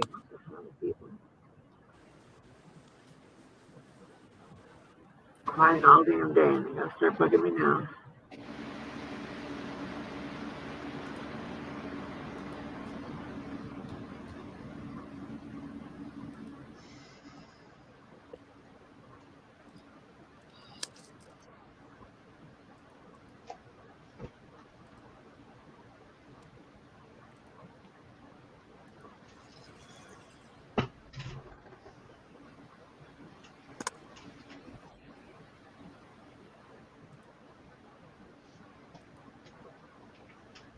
Oh, hell yeah.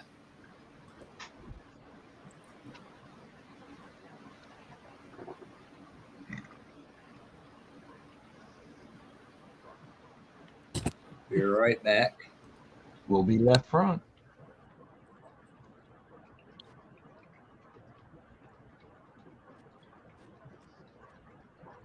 All right, Ted. Here's well, not Ted. Ed. Here's you a blue M&M to go with your paint job.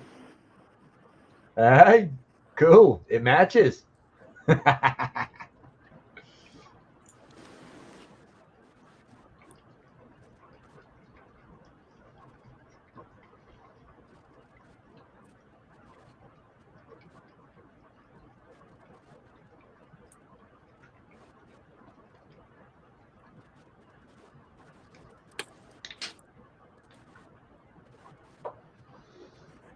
Okay, later, Jones Mark. See you, Mark. All right, Mark. See you later, brother.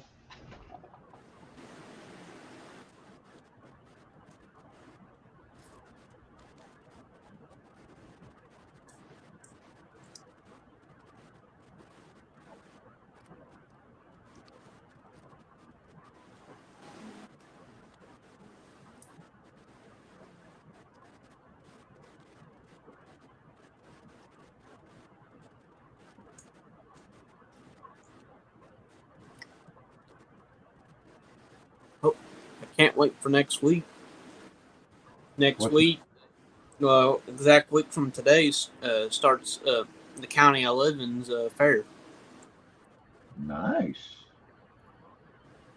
County fairs are always fun, or at least they were when I was your age. Right.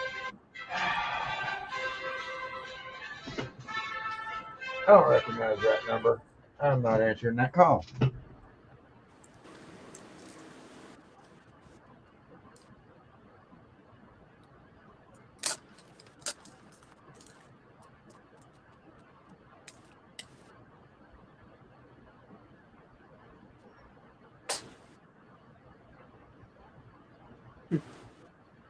I just got a handful out of M&M's bag, and there was just a peanut.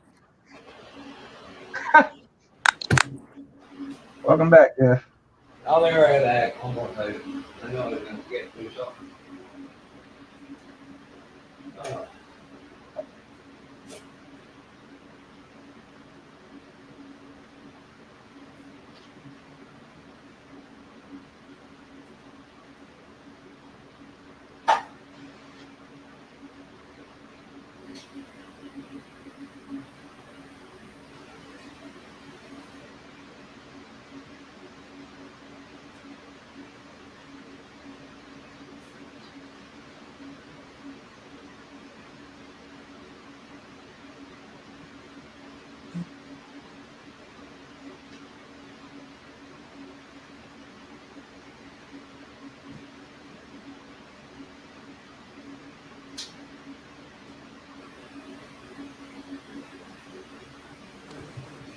Oh.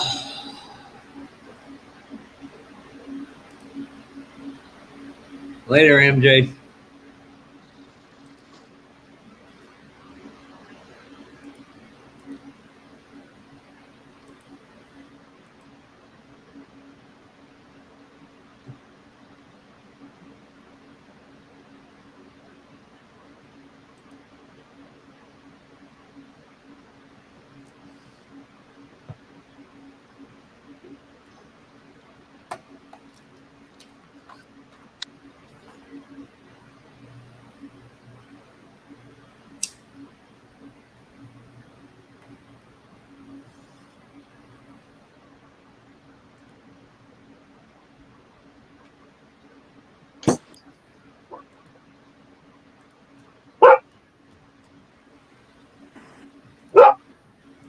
Yes, Dixie, I know. It's time for your dinner. Feed me, mommy.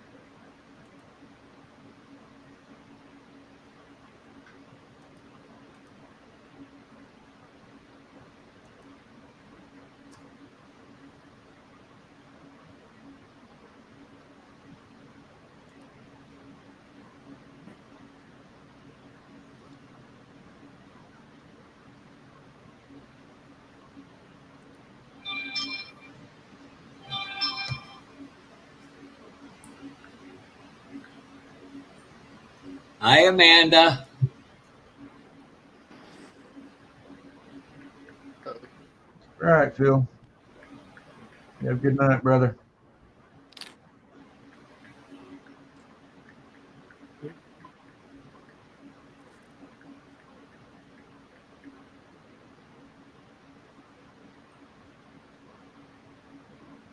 Yeah, I'd like to see the guys that put in granite countertops, and I'm like, yeah, no. Yeah, putting in a granite countertop, not a fun experience. Been there, done that.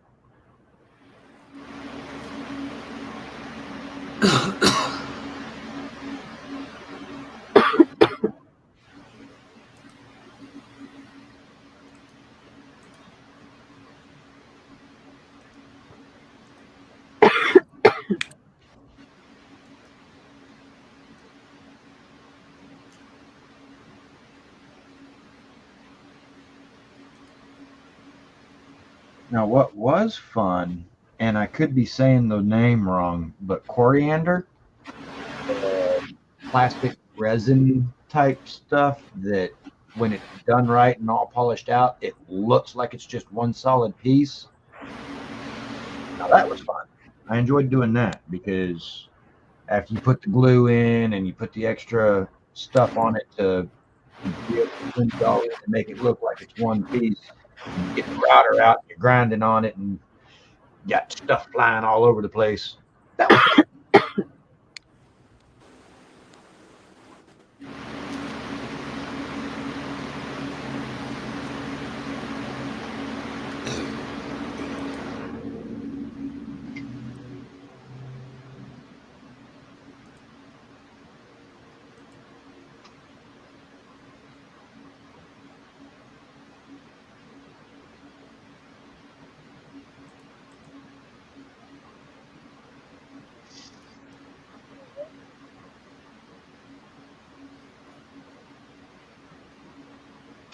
Does kind of sound like a stripper job, doesn't it, there, Kevin?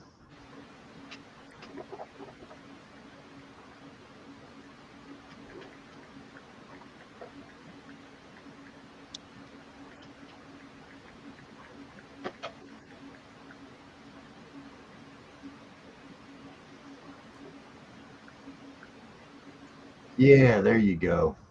That stuff was actually fun to work with,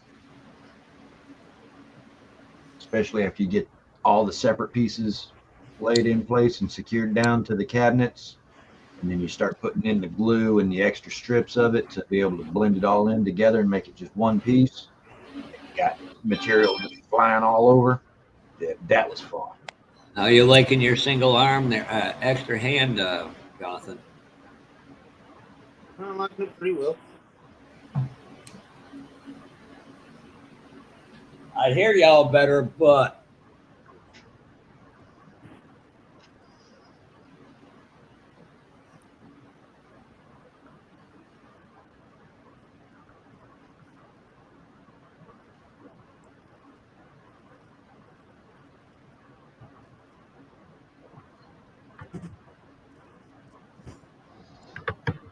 Kevin, I've been known to do some live edge work,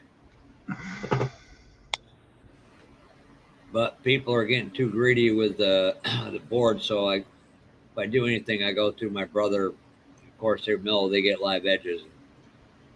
He's basically a right hand man of the factory owner. So if I want it dirt cheap, I get it dirt cheap. That epoxy is less than fun.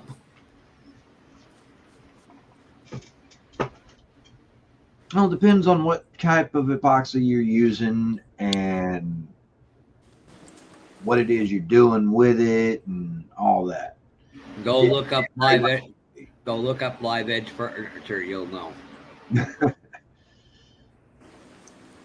Basically, in a sawmill, when after it goes through a debarker, it goes to board sire. And them are the ones that always the top, it's the sides where it's first being cut off. The round part has a live edge to it still. So, Fafa, if you wonder what type of blue it is, this is a gloss brilliant blue. About the same as Ed's. No, it's a little darker blue. My blue's more of a teal. Yeah, I got to take my Camaro and send. I didn't like it. The way the chrome came out on it, so may strip it, may just sand down a little bit of area and put blue over it. Well, it was well over 20 years ago when I was doing countertops there, Kevin. I do not remember which was more expensive. Well, that and the fact that we did the corian and similar materials as well as the laminate for mica type stuff. We didn't do granite, we didn't do marble or anything like that. But gloss white interior. Nice. Damn, I'm glad I didn't go to Chicago this weekend. And why you say that, Fafa? Because you can't hear the gunshots over the race car.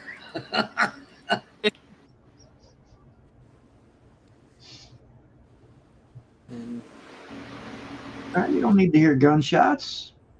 No, I just want to know where they're coming from so I can keep myself safe. Besides that, if somebody's actually shooting at you, you're not going to hear the one that gets you.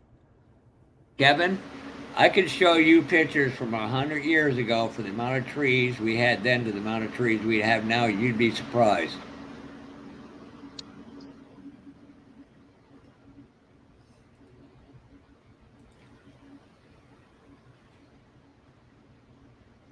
Remember, trees can always be regrown.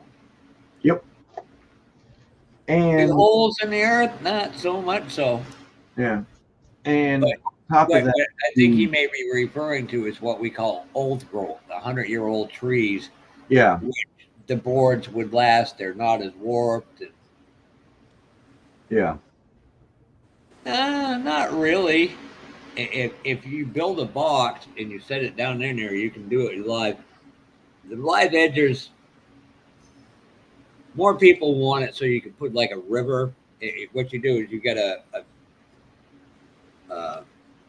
rotted out piece, where you take two different pieces and you put them together, and then you can make looks like a river in there. You can do all kinds of crazy stuff.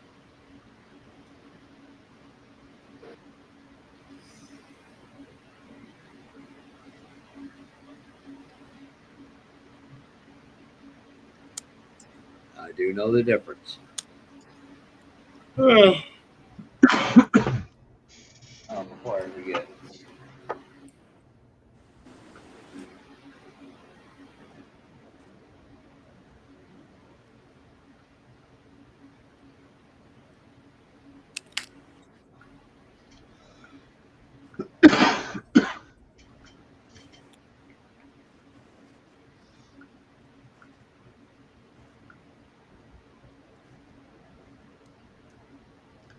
Yeah, they're both doing some really good work with that Rust-Oleum. I mean, don't get me wrong. Dang it. I guess I did away with it. I did a pretty good job of it with Rust-Oleum myself. And yes, that little spot there in the roof, that was intentional. This is going to be for doing that how-to on wet sand. I'll be meeting Mini Mike tomorrow at around 11 o'clock. He's up in his home state. well, Kevin, you need to get me some reconnaissance photos of that place in New York. Me and Chuck may take a ride out there.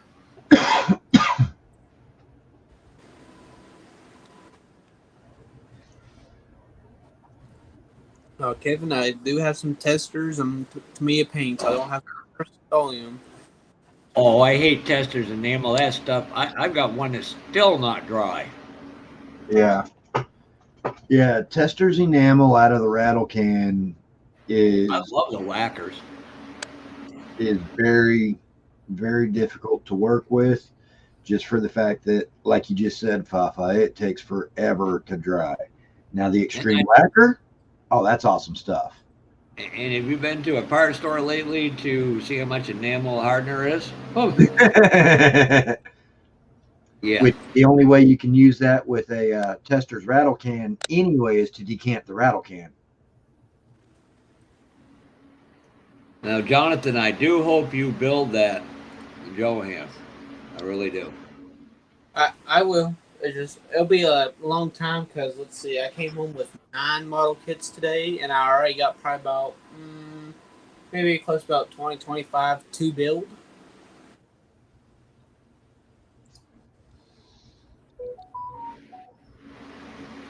I used to be able to build them like there ain't no tomorrow, like Bob. Now I'm like, I can't even get one done a year. I got about 12 projects sitting there going, yeah, finish me. I get to you when I get to you. And for the first time, I got a model I've been working on setting to the side and working on this. That Pro Mod Impala, I got that put to the side right now. And there's nothing wrong with that, Jonathan, at all. Build what speaks to you at that moment. Exactly. Remember, it's your hobby. It's not what other people want you to do. It's What you become want the best you want for what you want out of your hobby. God dang, I'm starting to not like this being adult crap. Hey, I'm not gonna like it either because in November I entered that hood too. Yeah. Adulting sucks. To go out and work, earn a living, make a paycheck. But there's a lot of good parts to being an adult too. And then as soon as you get that paycheck, you start paying out bills, and before you know it, paycheck's spent, and you ain't been able to buy nothing for yourself. And being an adult sucks. Spending the No, we're gonna change his name, Jonathan. I'll have to teach you that. It's no longer Sleepy Ed. It's Eddie Armpits. I know he feels bad about it. Bite me, Fafa. good one. I like, and it's a pain to work with. You cut down, Kevin, but rock maple. I love cherry. Birch is pretty decent too.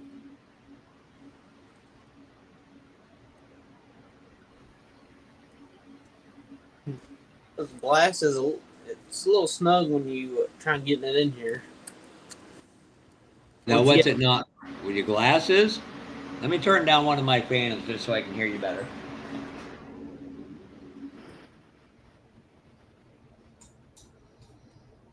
All right. Say that again, Jonathan.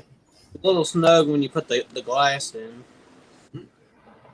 Well, sometimes when you, and Rick Zink's one of the first people to point this out to me, when you do that, you put paint in, it will sometimes change the thickness of the part it's on too. Yeah, Like, because the paint does add a layer of thickness to it. So, like once you get past a certain point with the glass, then it just slides right in.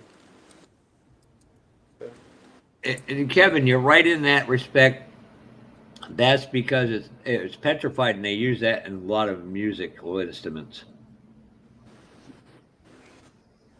Yeah, they get So, the glass. so yeah, just keep test fitting, Jonathan, and you'll be all right. You know, you might have to get it down there with a little piece of sandpaper or whatnot in a certain area. A lot of times, too, when you flip it upside down, you'll see the injection pin marks, and that sometimes holds it up as well. I'm building the Coca-Cola 1940 Ford Coupe. You get it at Walmart or Hobby actually, Lobby? no. Nope, it was given to me. did it have an Ollie's price tag on it? I don't think so. I know I did pay attention to the wrapping. I don't think so. Young man is just building. Yep. Geez, Jonathan, about 2 months, you'll be back in school. Don't mention that word, please. Yeah, that's equivalent to a 4-letter word to somebody Johnny's age. You could go through, especially up in certain in Canada as well, the northern states, United States. There's millions of logs sitting under the water simply because they all didn't make it to a sawmill when they used to use the river to float them down.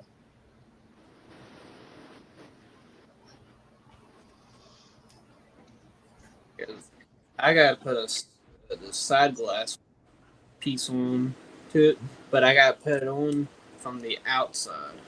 Do you get any Mod Podge? Boy, what a difference that stuff makes.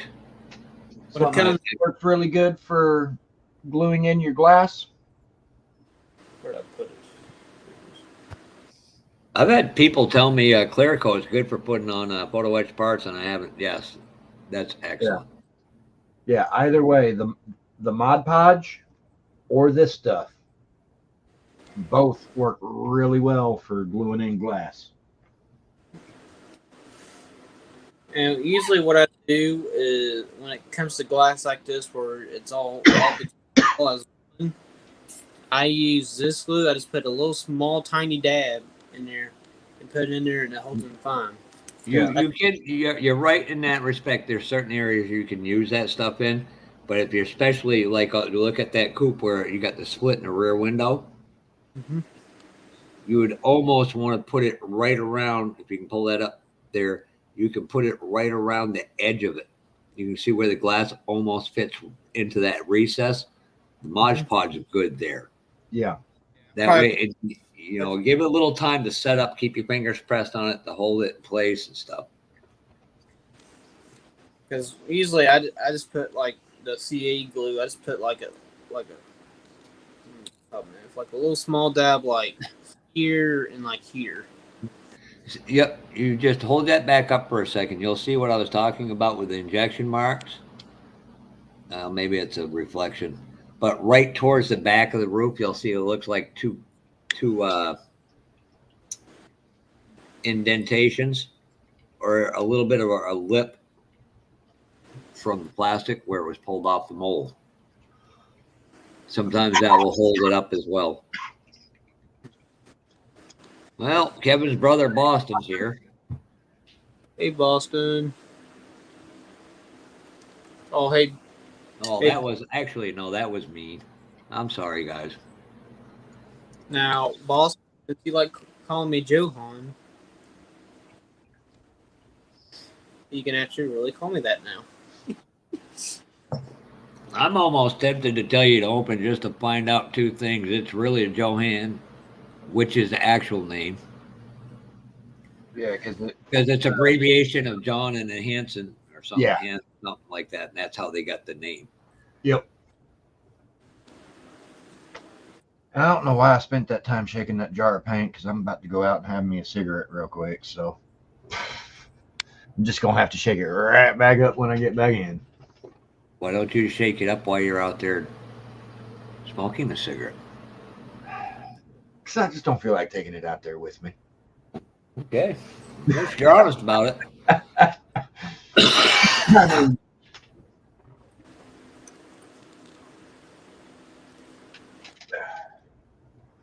oh.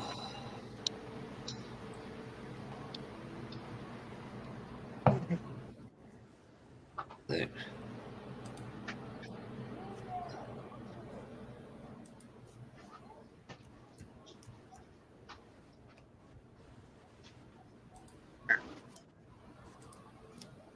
I don't know why I'm doing this, but oh well.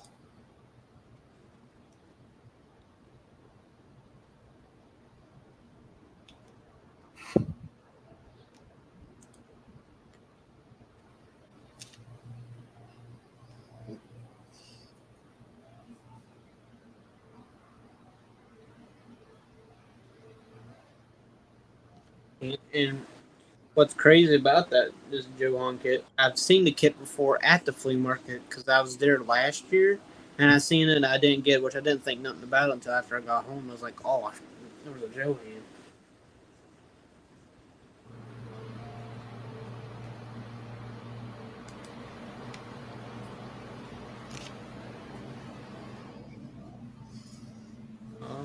I had a decent fourth, just a little wet here, but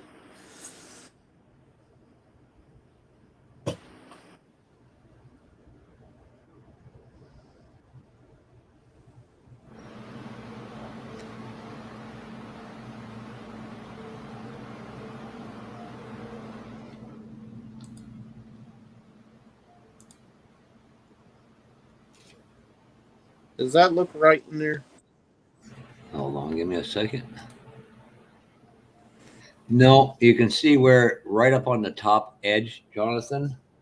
I got something. No. I'm just test fitting right now, trying to figure out how it goes. Why has that got them two looking at? There's like two divots in it, almost like it would be a post. So you might want to. You sure it doesn't go on the inside? See if it's got a lip around it on the very edge.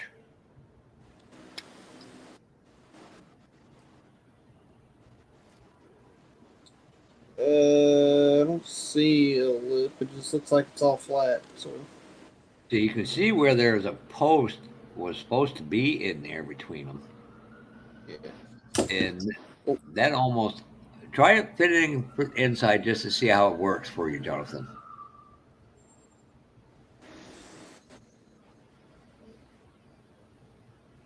See if it sits more flush for you.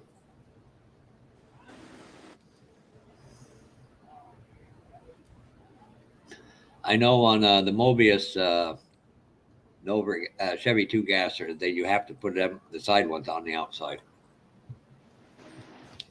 I built that one, but I think I put it on the inside. I'm not sure. I can't. It's been a while a long time since I built it, but.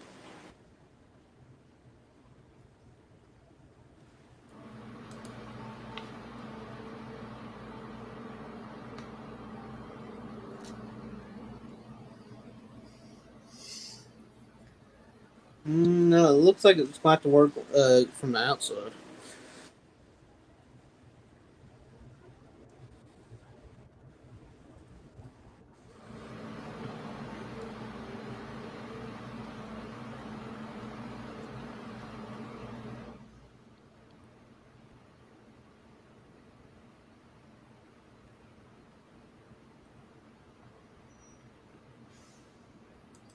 Hey, Donnie.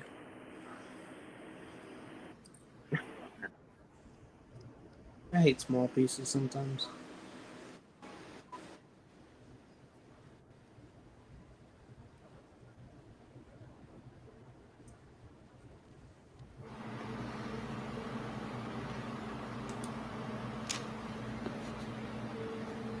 See how where it's sitting in them two grooves? See, there's like you got a very faint piece right on the corner on the back end towards it, where the face human's face would be. See, I got looks like little small tabs like here. I don't know if that's just hold how did or it? cut it off. Yeah, I'd take them off. How does that fit on the inside? Better or worse? I think it's worse. I don't have that kit, so. And even in the direction too, it even shows the little tabs. It's on the outside of it. Here's one I haven't. Well, here's one other one I haven't took off the tree yet.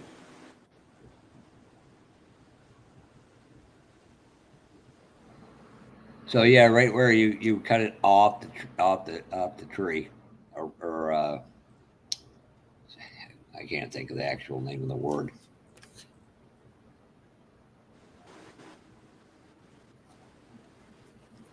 I'm trying to think. I don't have anything like that here. All right, guys, I'm gonna head out. All right, later, Fafa. You all have a good night. Congratulations on getting that Johan, Jonathan. Enjoy it. And remember, you could always trade it for 20 kits. You find that one person who must have it, and you can get yourself a nice, handsome reward out of it. Sounds like you kind of want it. No, I'm good. I am probably going to be selling out. I got to talk to a guy tomorrow or Sunday morning, and we're going to discuss selling completely out. Later, Mr. Z.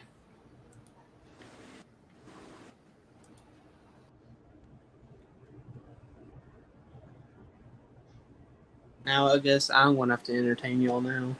Marcy's on whatever, and then Ed's having a smoke break, so he can't entertain y'all while I sit here and work on it. So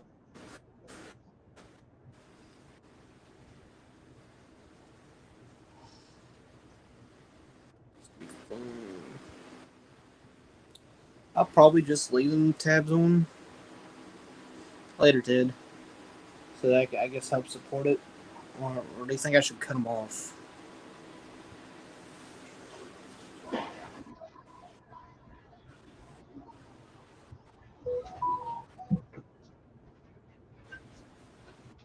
Okay. All right, I have returned. Alpha has left off.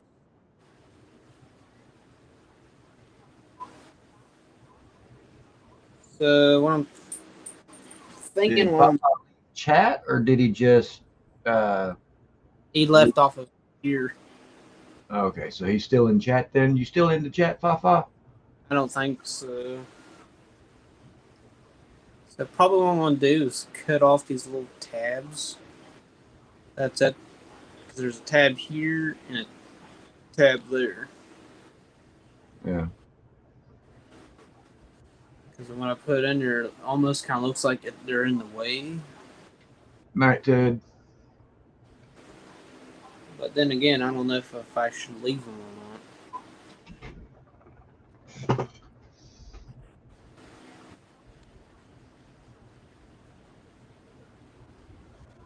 Because to me, honestly, I don't. Right.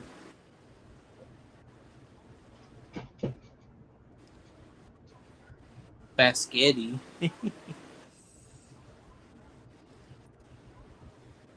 Yeah, that's what we're going to do. Cut off these tabs.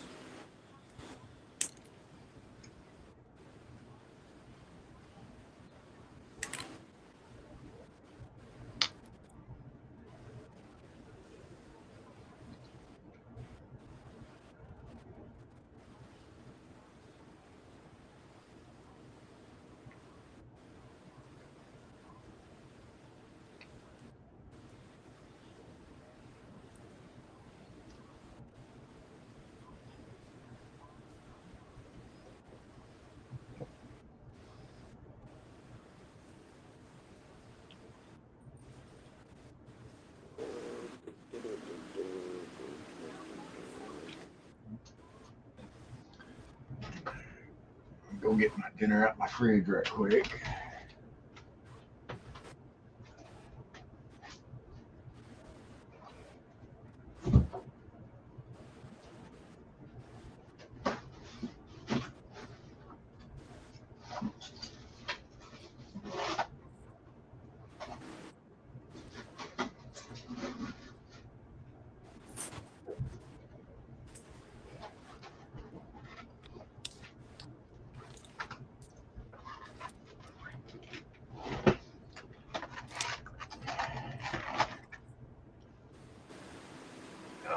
Stop my camera so that y'all don't have to watch me eat my enchiladas.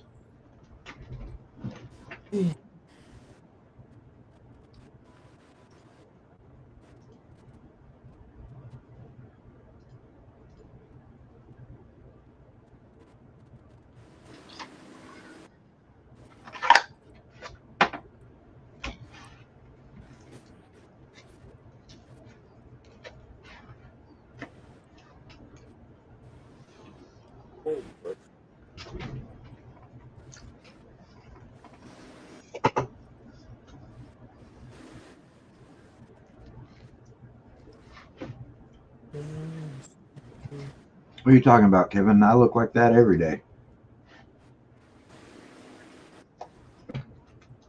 All day, every day.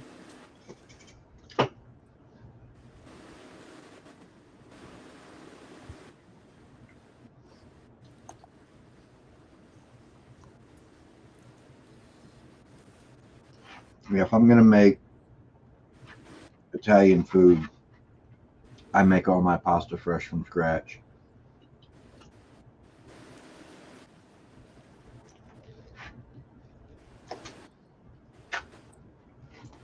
My grandmama, if she were still with us, would slap dog snot out of me if I didn't.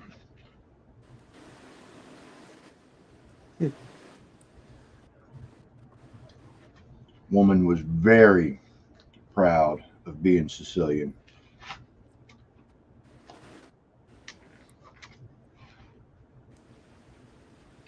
Taught me how to make my pasta and my gravies and my pestos and all that.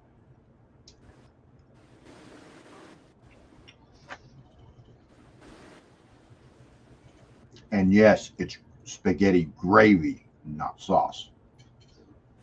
Spaghetti gravy. Yep. Never heard of that. Yeah. The stuff that Americans refer to as spaghetti sauce, the sauce, it's actually when you're speaking with someone from either Italy or Sicily, especially from Sicily, it's gravy. It's not sauce.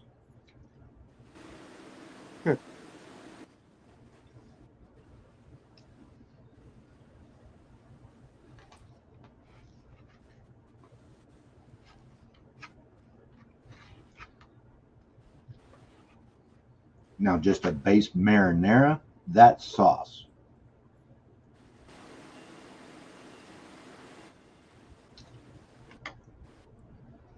But just base marinara is meant more of like a dipping sauce. It's not meant for putting over pasta.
Yep.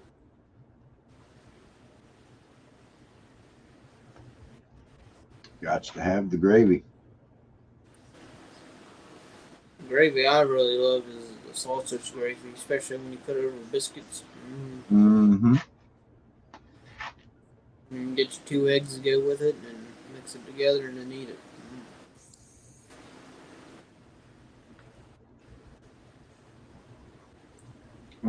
It's like when I make pizza,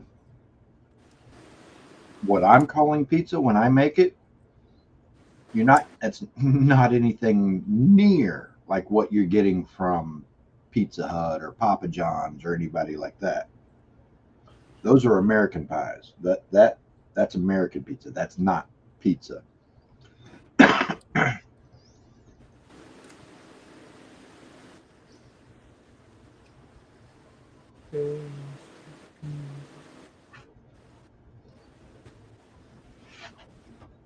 Yeah, I don't buy none of that pre-made garbage. Ragu, Prego, none of it. I start fresh whole tomatoes, and from those I make my own paste and my own sauce, and I start combining all that together with various other fresh ingredients, and that's what I make my gravies with.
Even when it comes to like a brown gravy or the white country gravy, I still kind of generally prefer to make my own fresh from scratch.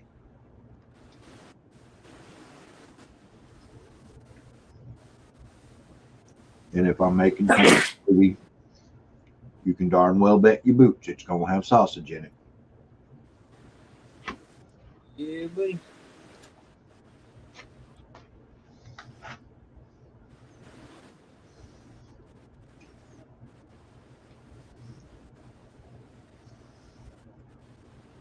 Yep.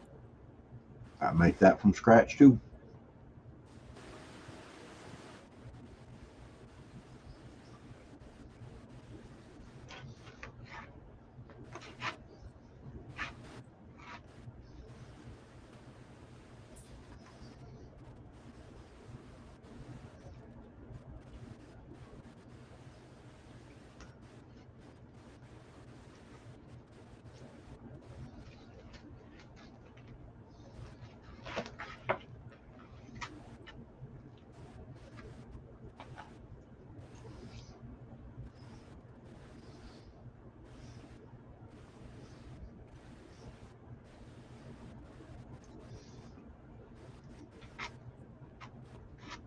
And if I'm going to have biscuits and gravy, not only is my gravy going to be scratch made, but my biscuits are too.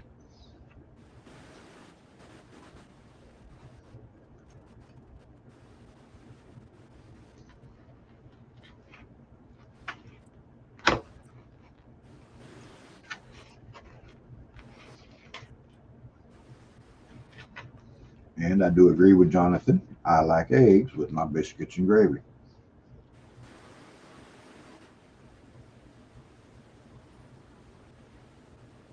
Fry them up over easy. And what you do is you take your biscuit and you rip it open. Don't cut it. You rip it. Slather that down with some nice soft butter, not margarine, butter. Drizzle just a little bit of honey on it.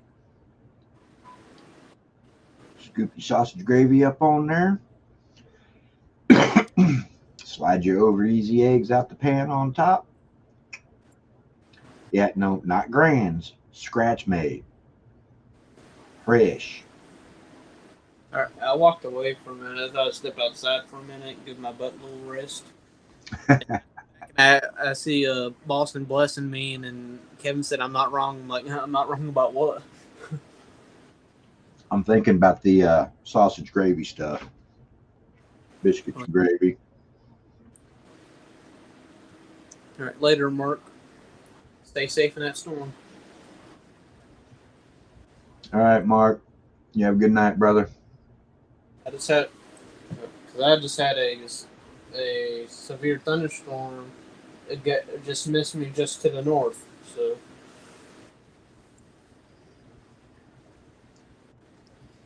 that I'm even under a severe thunderstorm watch until I don't know what time tonight, but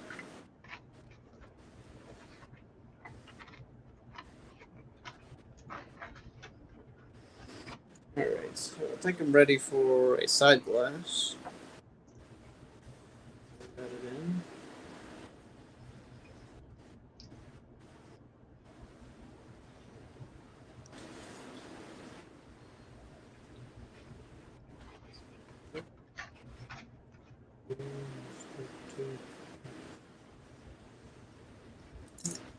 Hey, Donnie.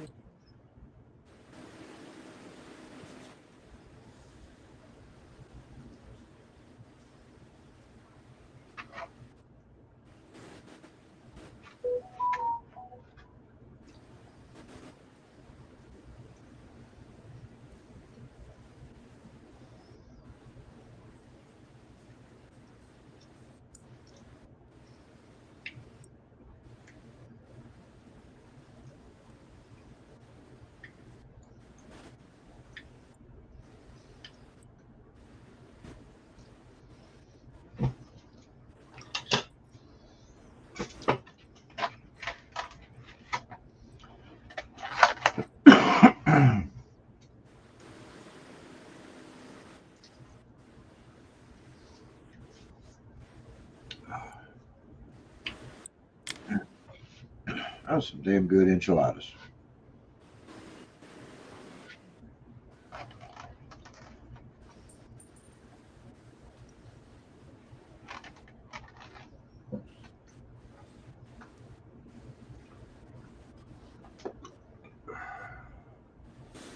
So I'm gonna try my best to not get any more model kits for a while. Besides a like one or two, because I got some kits I need to get for like a double build. Because me and my dad were wanting to do a Gone 60 Second double build. Yeah. Well, my dad, he was going to do the original Gone 60 Seconds. So we got a 71 Mustang for that. I want to do the Nicolas Cage Shelby Mustang. Well, I gotta get a 67 Shelby model kit. And then we want to do a like Roscoe and Enos double build. I got only one 78 Dodge Monaco. I got to get another one and order some decals. That'd be the only time I'll get another model kit. So I say, but Yeah, you say that now, and next time you go to a hobby shop or Hobby Lobby or a Michael's, you're gonna see something, you're gonna want it, and you're gonna get it. Don't get me wrong. I personally have been where you're at. I'm not gonna get any more kits. I've got more than enough kits. I need to get some of these kits built and reduce this stash just a little bit and get it down to a little bit more manageable size. And then next week, I'm at Hobby Lobby for paint, and I see the kits, and I'm like, you know what? I'm getting this kit. And I'll walk out of there with all the various paints I was looking to get, plus 2 to 3 kits that I wasn't looking to get when I walked in. But I don't need any model kits. exactly, Papa Z. But Exactly. I don't need any more model kits. But there's a sign right here that says 40% off all model kits. So I think I'm going to pick me up about 5. Yes, sir. And when the 67 Chevelle Pro Street and the 66 Nova Pro Street are both in the low mid 20s to begin with, and then you're taking 40% off of that, yeah, it's kind of hard not to pick up parts kits. Because, I mean, you never know when you're going to want to build something that you're going to want a Pro Street. And so you're going to need a Pro Street rear, a Pro Street back half, and you're going to need the rear end and the tires. And those engines are great for all sorts of different builds. And yeah, you'll walk into a Hobby Lobby to get some paint or maybe some evergreen or something like that. And it's just going to happen to be a 40% off week. And you're going to see something, you're going to be like, oh, yeah, no, it 40% off, got to get it. Crap. Say this, I do not like these side glass pieces on this Ford Coupe. Pain.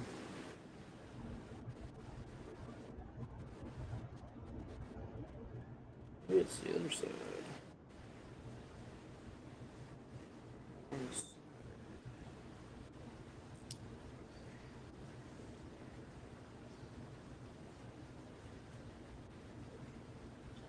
Hell, if it wouldn't cost so much in gasoline for me to get there, Kevin, I'd be showing up at your door.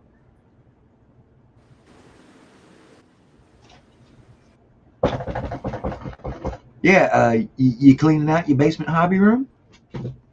I got a truck. If I help you clean, does that mean I get free like 5 model kits or something? You clean cheap, Johnny. Or I don't know, maybe about half your stash, or That's a little more like it. or maybe your entire stash. Hey, even better.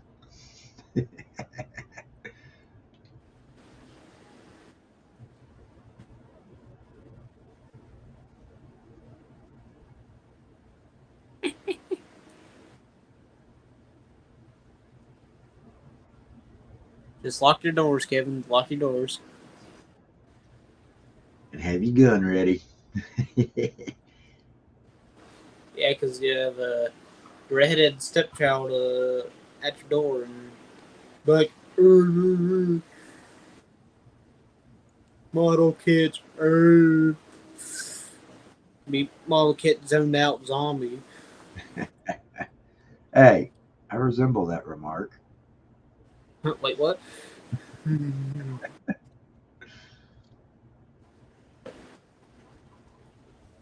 mean,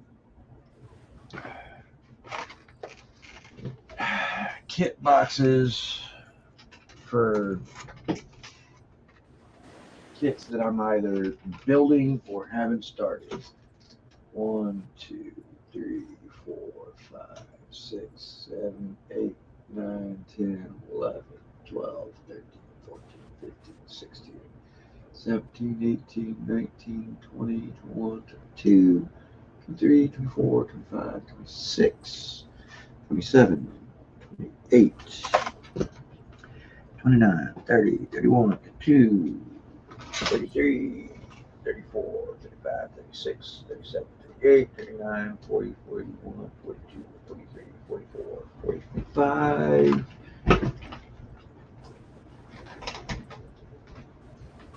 46, 47, 48, 49, 50, 51, 52, 53, 54, 55, 56, 57, 58, 59, 60, 61, 62,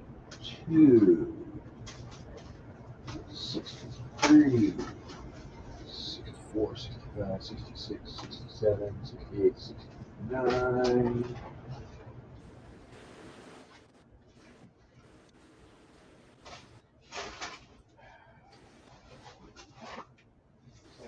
71, 72, 73, 74, 75, 76, 77, 78, 79, 80, 81, 82, 49, 67,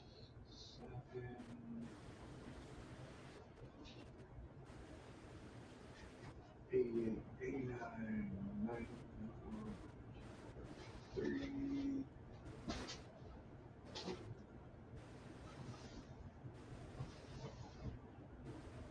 4, 5, 96, 97, 98, 99.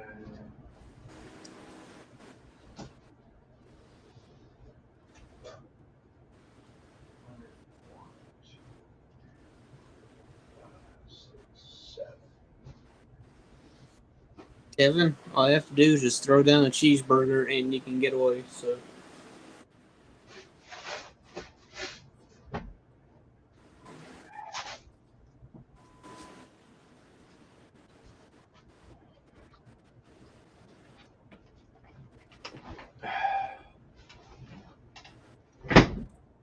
My current stash of either not started or in the process but not finished kits is 107 boxes. okay, and I thought I was bad.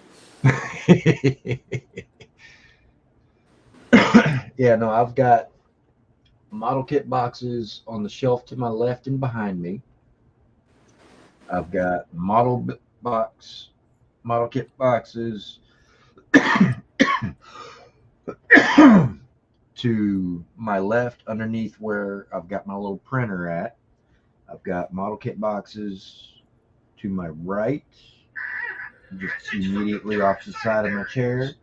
I've got a few more to my right, a little bit behind me. I've got several stacked up on my bed right now because I've moved them from that area so I could use that as a workspace. And I've got model kit boxes over on top of my wardrobe. And yeah, they're all over the place. Well, since you count up yours, and we'll count up mine, what I have to do.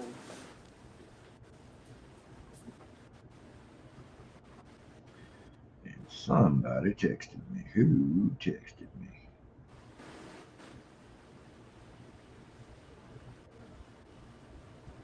Oh.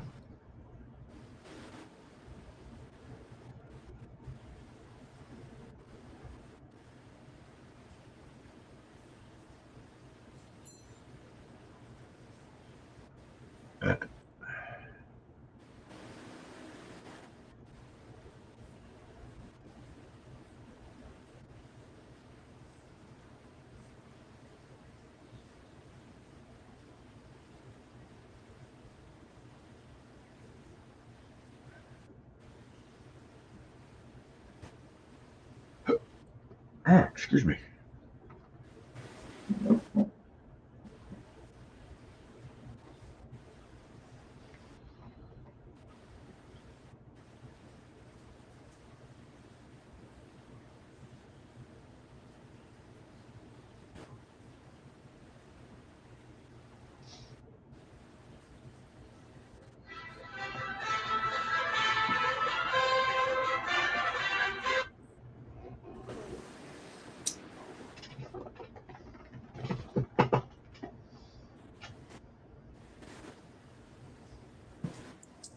Well, I counted up. I believe it was 34.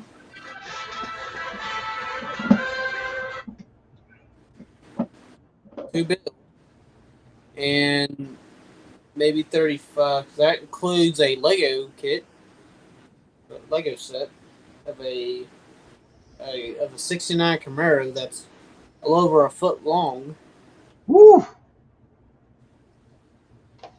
Definitely not 1/25th scale. Then I got a 2/16 scale kits to build. And then a whole bunch of like 1/24th, 1/25th. And then I guess if you want to count a 70 Mustang that's missing the Mustang body and one or two other things in the kit, or if you want to count a 67 Chevelle Pro Street that's being used for parts for a 67 Impala Pro Mod. Yeah. Well, that was including all my parts kits. And out of that 107, 102 are 24th, 25th scale. I have the one large scale, what is that, a 116? I have the large scale 1/16th scale Mercedes 300 SL Gullwing. And then I have 4 1/48th scale aircraft. I've got a Marine Corps RF-4 Phantom. I've got a United States Navy F-14 Tomcat. I've got a Army AH-64 Apache, and I've got the Air Force SR-71 Blackbird. Yes, one bird per branch. And only one of those birds is a helo. The other 3 are fixed wing.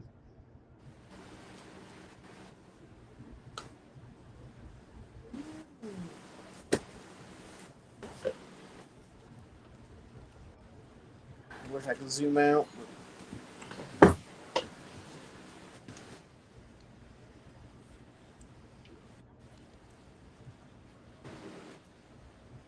You know, I've seen those, and I've kind of thought about maybe getting one and seeing what it's like, but yeah, I don't know.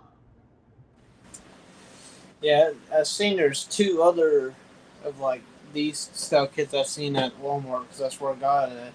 There's a C1 Corvette Ooh, and the Back to the Future DeLorean. oh, nice. But they're going to cost you around close to $200 to get it. But Ouch. I mean, because I paid $170 for this. Oof. Yeah, no, too rich for my blood.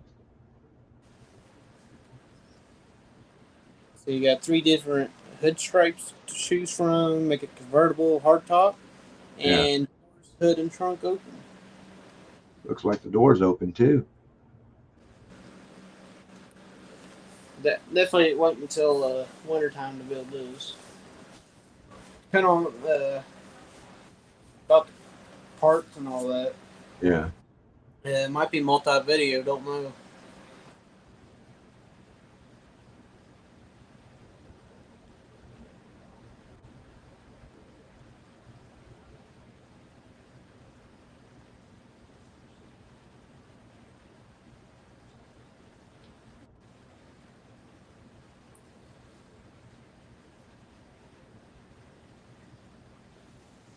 Yeah, yeah. I'm drooling. However, I'm not willing to pay the price. Almost 1,500 pieces, Oof. and it Nice. is Chihuahua. 13.5 inches long when fully built. Yeah, it's just about 1/16 scale, dude. It's pretty close. My grandson built that one. It turned out pretty cool. Yeah. Because my 1/16 Mercedes 300 SL is right around that general size as far as for overall length.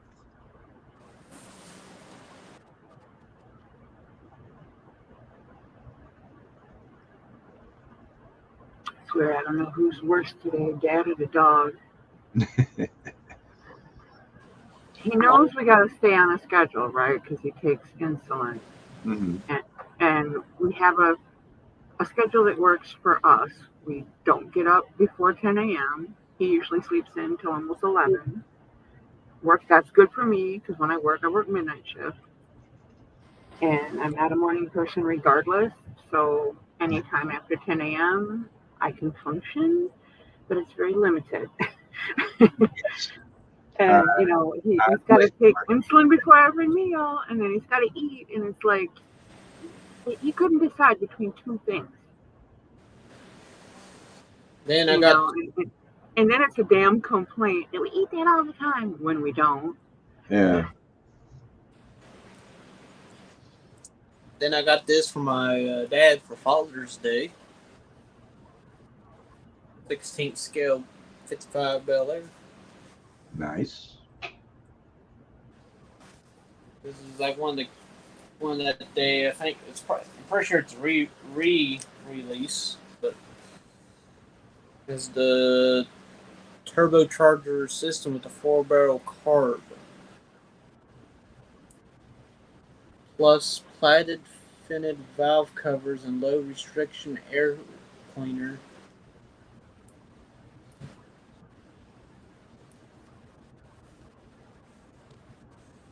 Yeah, we sell a lot of Legos where I work. I take care of the toys, sports, and electronics. And Legos are just constantly on the go. We've got a lot of the larger kits. Some of them are close to $200. Yeah. That's what Jonathan was saying about those Lego muscle The big ones are over 100. Yeah. Yeah. Like he was saying about that Lego Camaro, he spent, what'd you say, 160 on that one? 170. 170? Yeah. And then they got the DeLorean and the C1 Corvette, and those are around 200. Yeah. So, yeah. And like I was saying the other day when we were talking about it, there's, bouquets of flowers, there's orchids, there's some Oriental scapes. I have one that's a Japanese garden. And there's a lot of really cool ones. And like what Boston was saying, they got the Technique line going. They have the McLaren. Yeah. And some of the other race cars. Some of the movie cars, like the Bond cars. Mm-hmm. And those are all in the normal size kits that are, $50 and under. Yeah. That's like me. I'm sitting here really wishing super hard that I'd gone out and gotten the Lego Millennium Falcon before. Oh, that was my next thing. The Star Wars shit. Oh my God. Yeah. Because before Disney took over, bought Star Wars and took over making the Star Wars stuff, when Star Wars was still good. Yeah. Oh man, I would have loved to have had the Legos Millennium Falcon. Yeah, I got the Lego Razor Crest. Dad bought that for me when it came out 2 years ago. Got it for me for Christmas. And I had a bunch of the other ones. The new Millennium Falcon is actually really cool. Yeah. I'm looking at getting that one. That was like $80, I think, $85. Whereas, But I have the Bandai ones, and they have the lighting kits. mhm. So I mean, I really don't need the Lego one. Well, I'll be right back. That's food. the only reason why I won't buy a regular scale plastic kit for the Millennium Falcon or any other Star Wars ship for that matter, it's the same reason I won't get the Lego, and that's because of what Disney is doing to the franchise, the way they're destroying it. I can't bring myself to support it in any way, shape, or form.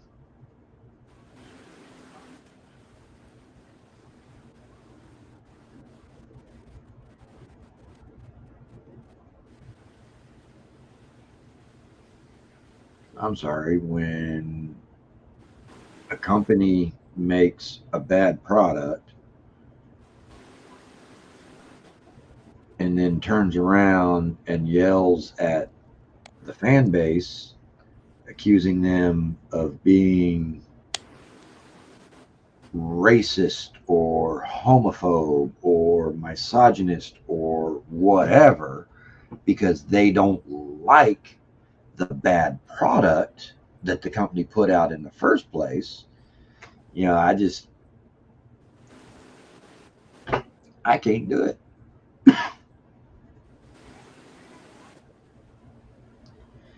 The only way Star Wars is coming back is for Disney to sell it. And I highly doubt Disney will sell it. Either that or Disney has to go through a. Oh, I know it wasn't Mickey's fault. It was Bob Iger and Kathleen Kennedy and those folks. It was their fault. They're the one, Leslie Headland, they're the ones that have absolutely destroyed Star Wars.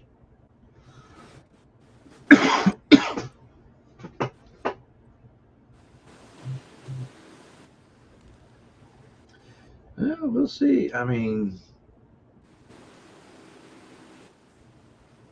I've gotten to a point where I won't support Disney in any way, shape, or form. I won't subscribe to Disney Plus. I won't buy their movies. I won't go to the theater to watch their new releases. I will not purchase a Disney product. It ain't happening.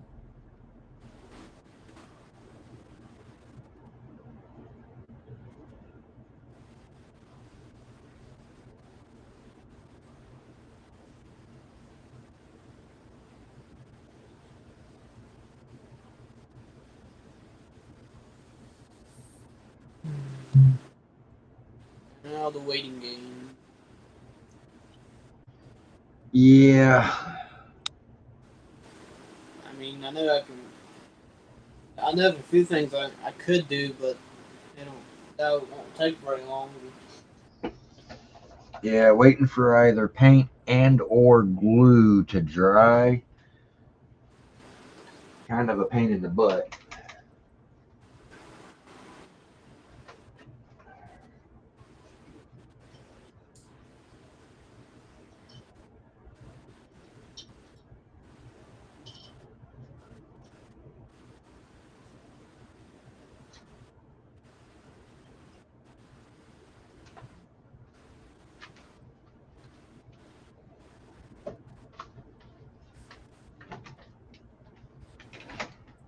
Well, Ed, I got my derby car finished.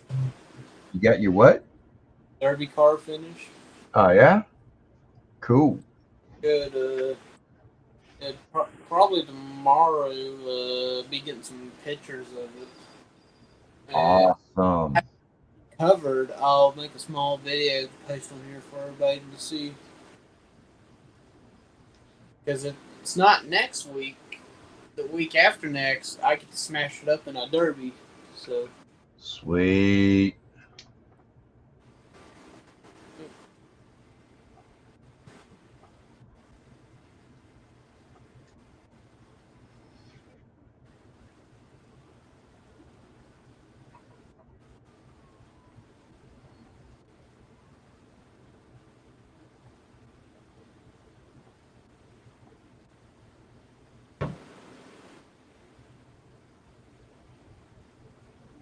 I like how it's still pretty good daylight outside where I'm at, and I'm hearing fireworks. Right? I just heard one. I was like, it was like a big like boom.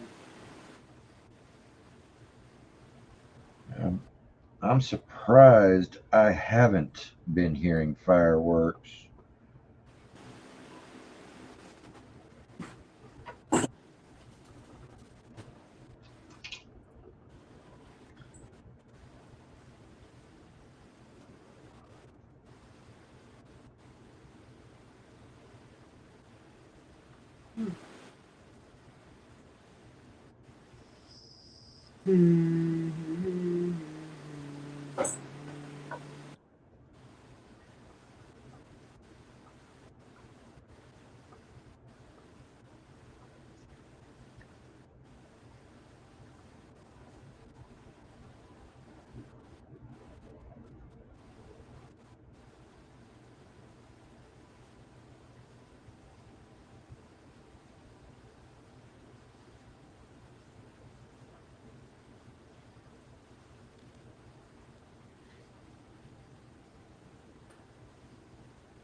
I mean, I could work on my pro mod and hollow while I'm waiting, but do I feel like doing that? No.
Wonder where everybody's hiding today. I don't know. I'm just gonna wait on my glass piece to dry so that I can flip my body over so I can put the other one on, then let that dry, and then put on my window trim piece.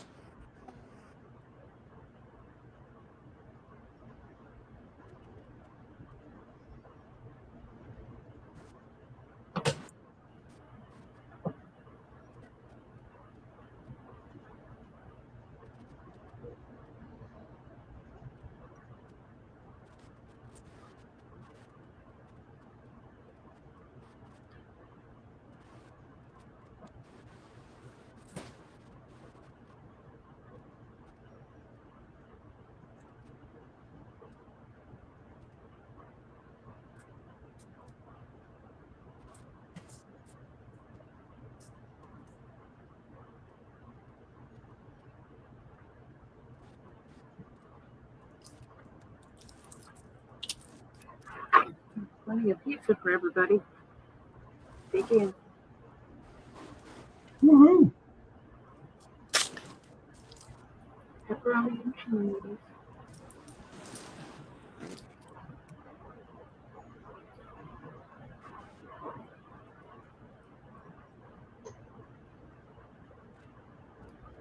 Yeah, I'm sure some of them probably did. Driving on Sunday is going to be impossible because the assholes are all going to try to be back for Monday to go to work. Yeah.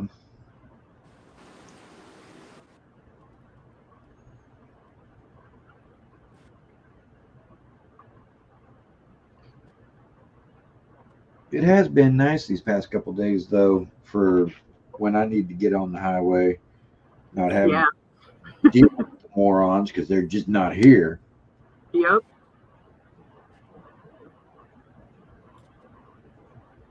Yeah, I was actually able to get all the way downtown and back in regular time.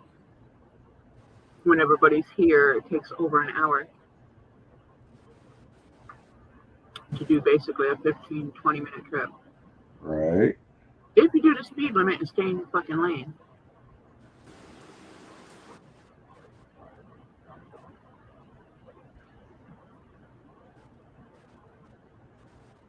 It's like a couple weeks back, I was driving down the street just one block up from where I'm at. Hey, Mark. But like I say, I was on the street that's one block up, and I was heading toward downtown so I could go to 7-Eleven and get a refill. There's a section of the street where the right lane, because it's a 2-lane street, 2 lanes in each direction, and the right lane in the direction heading toward downtown is closed off because they've got a construction site dumpster right there on the street because of the building. We've got construction affecting the line coming out. Same thing. And I'm already in the left lane, just driving along, and this flipping moron cuts over so close in front of me that if I hadn't slammed on my brakes, he'd have pit maneuvered himself on the front end of my truck. So, me being the I'd have fucking let him, man. Because, pardon my language, I'm a complete teetotal fucking asshole to cars and pickup trucks when I'm driving. If you're in a car or a pickup truck and you're anywhere near me, don't do anything stupid because I'm going to let you know about it. So, this dude makes me slam my brakes to keep him from pit maneuvering himself. So I right hand on that horn button, let him know. So what's he do? He stops his car. Here he is in such an all-fire hurry that he's got to damn near to pit maneuver himself on my truck. Would have if I hadn't hit the brakes to get where he's going. But yet when I honk my horn, he wants to stop and lean out the window and be like, what?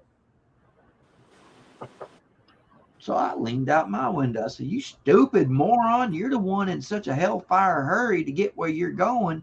The only reason you didn't pit maneuver yourself is because I slammed my brakes. Get off your goddamn brake and get on your gas and get where you're going so I can get where I'm going, dumbass.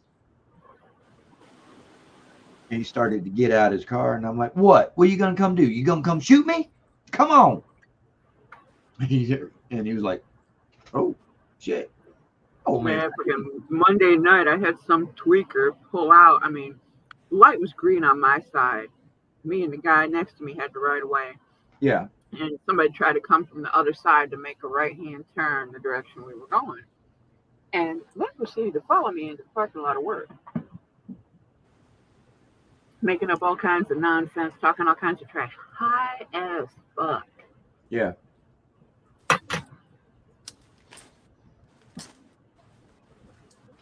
My last comment to him before I told him to get the hell out of my way so I could get out of my car was that if you don't get out of my face right now, you're gonna meet your God. And his eyes got big and he booked. Yeah. That's like me when people do stuff like that to me, and I'm able to get up out my truck and start walking into wherever it is I'm going, and they're still wanting to walk along near me, bumping their gums. I just, what? What are you gonna do? And when they see me patting on this buck knife 119 I wear on my hip, and I don't go anywhere without it, they tend to think twice about continuing on being a dumbass, at least with me. Grade A, number one, flying first class. And I had one person in my life decide to be that stupid. He ended up needing stitches and a clean pair of shorts. Yeah. I perforated the left side of his face with a pocket knife.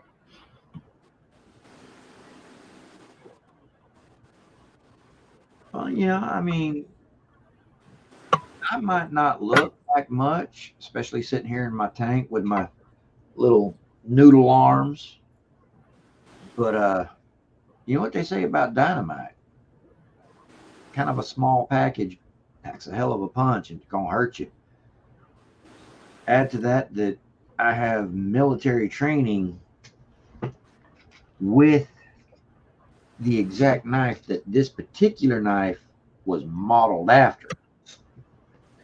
While this knife isn't exactly the same, it's pretty darn close. Close enough that if somebody gets stupid enough for me to actually have to use that, yeah, not a good day for them.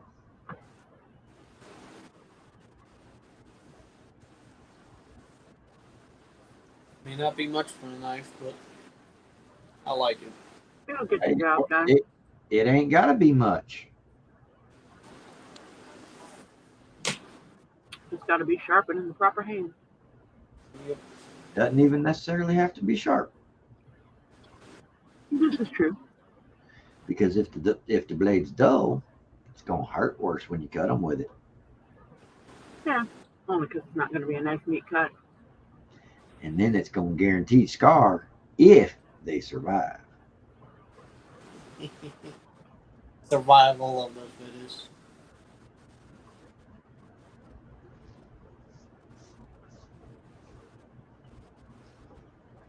And with people having been being extra damn stupid recently, that's why I ain't sharpened this in a while. I mean, this sucker's gotten to be so dull right now. Being dull. This knife is so dull right now that when I opened up the two boxes that my brake rotors from a pickup truck came in, they were delivered today. When I went to open up those boxes, trying to cut the tape, I went sideways along the side so that the tape's folded down like this. And I went through it like that and cut that part. But then I went to go down the seam along the lengthwise of the tape. And man, oh man, this buck knife did not want to cut that tape. It is that dull. Yeah, that is driving me bad shit. I can't stand a dull knife. Normally, I agree. You'll hurt yourself breathing around my kitchen. All my metal is sharp. I won't. I know how to handle a knife. And as it is right now, True that, Donnie. very, very true. This knife right here, when I do sharpen it, it is so sharp that my testing for how sharp it is, I place it on my arm like this, and just the weight of the blade, I take one stroke down my arm. If that one stroke with just the weight of the blade is not enough to shave my arm 5-year-old smooth, knife ain't sharp. And right now, this knife ain't shaving nothing. No, that knife's a toothpick. It might not even be good for that. Like I say, I could hardly cut tape today. Oh, Exactly.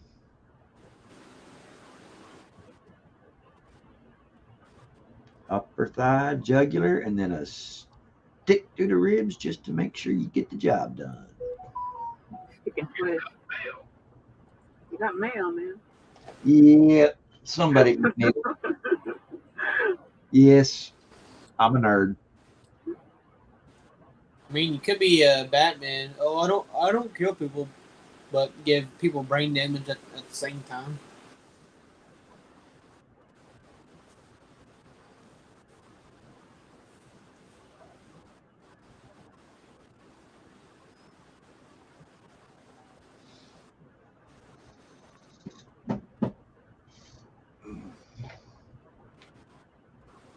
Oh, let's see. What's my new schedule?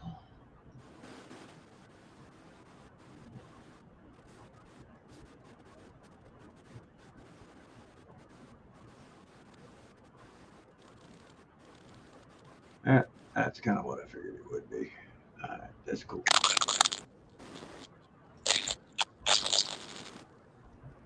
I like my schedule. Boss just tells me what time to show up and which I tell her which days, and she lets me stay as long as I want.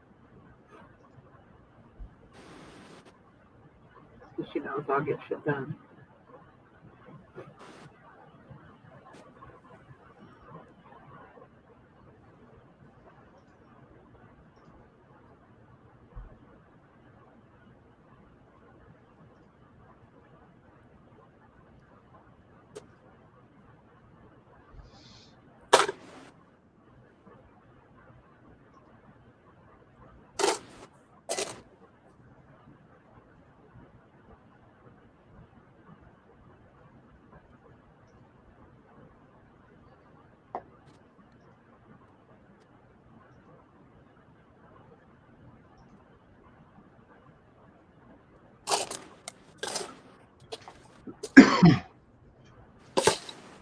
I don't know if I'm genuinely tired or if I'm just getting old or both. I might actually go to bed in a couple hours tonight. At least try to.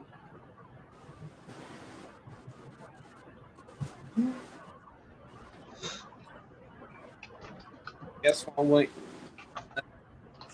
Grind. So I can put the other side on. I guess I'll go ahead and get my tires again. See what else I can do until I'm ready for an update. Instead of sitting here Hard and to being hear you, Jonathan.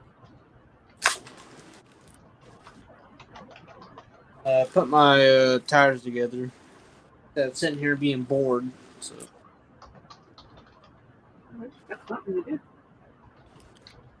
you You know, don't have another kit that you didn't finish before you went on your little break? well, I still got the Promon Paula put to the side. Work on that while you're waiting for stuff on that one to dry. Yeah, I could, but do I feel like it? No. No. Hey, Jones Mark, welcome back. What's up, MJ? Hey,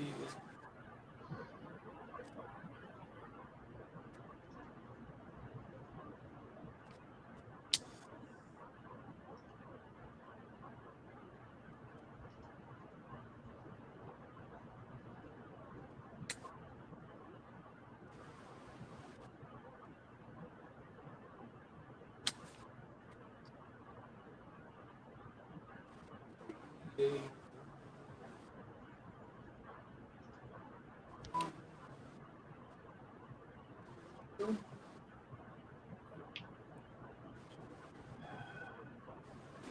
Just chilling.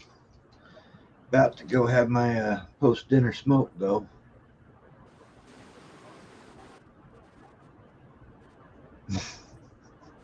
You missed the pizza, Mark. We ate it all already.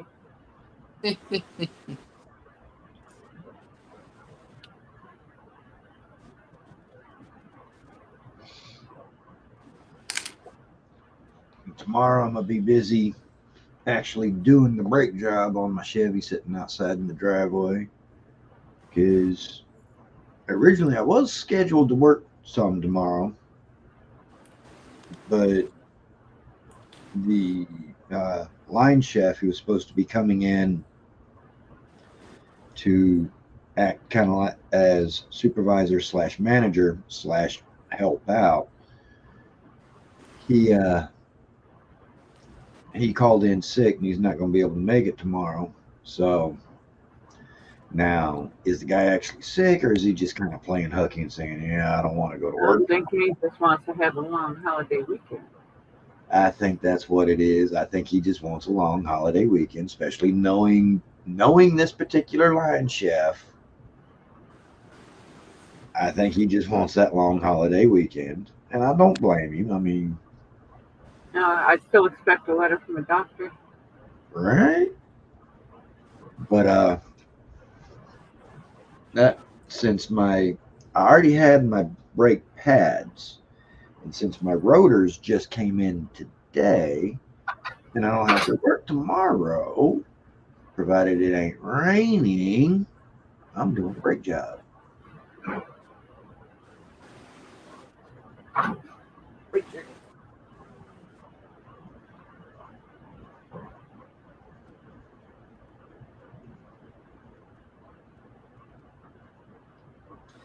And then when I get done with that brake job, I'm gonna be right back here working on these models because I got a bunch of kits I need to get done by the 27th.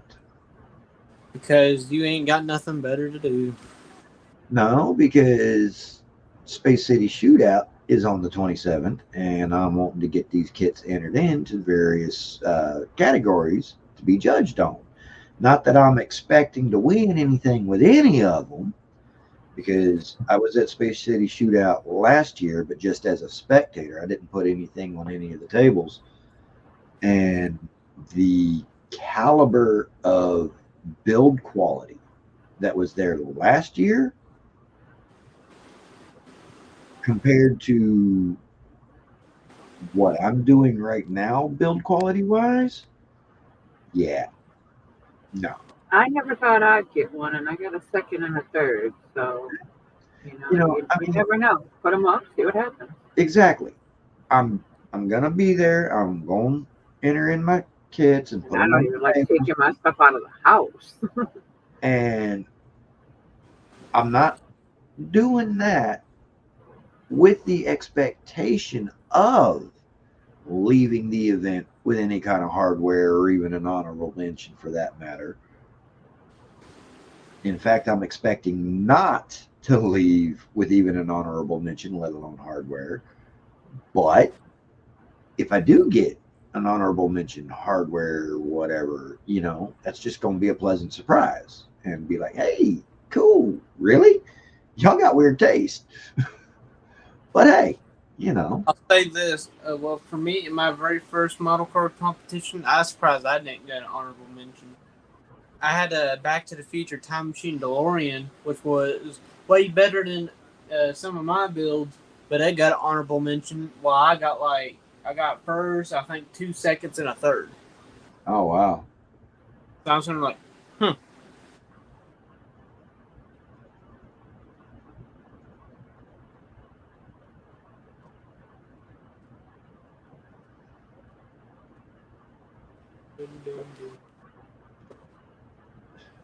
Donnie,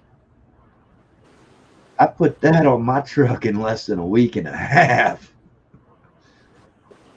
I generally get 300, 350 miles a week. 275 to 325 of that is for work.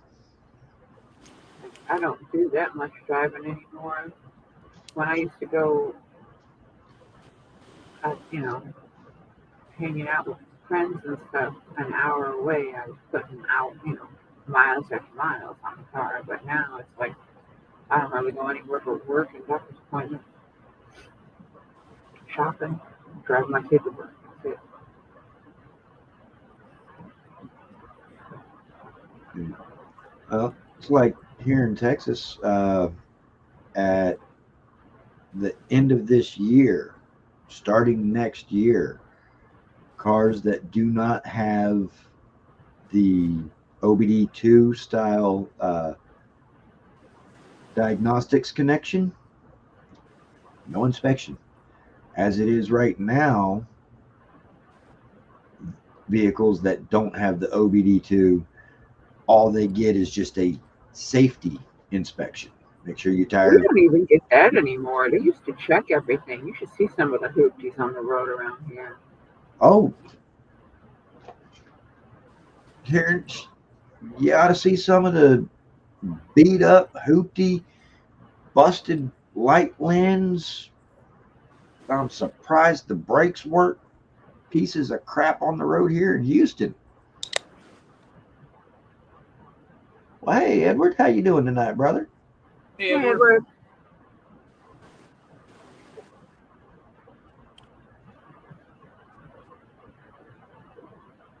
All right, now that I got almost everything trimmed, I should be able to get the tires get up. So I put my rim in, a very skinny tire back, some chrome piece that goes onto the rim, like on the outside of it, and then my dog dishes.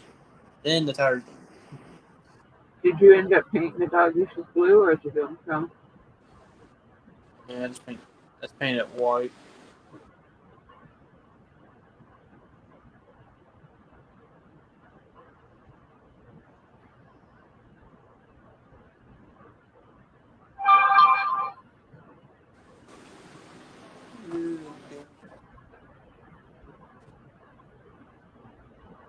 See, this year it's just started that for an inspection sticker like on your windshield, you get it every 2 years now.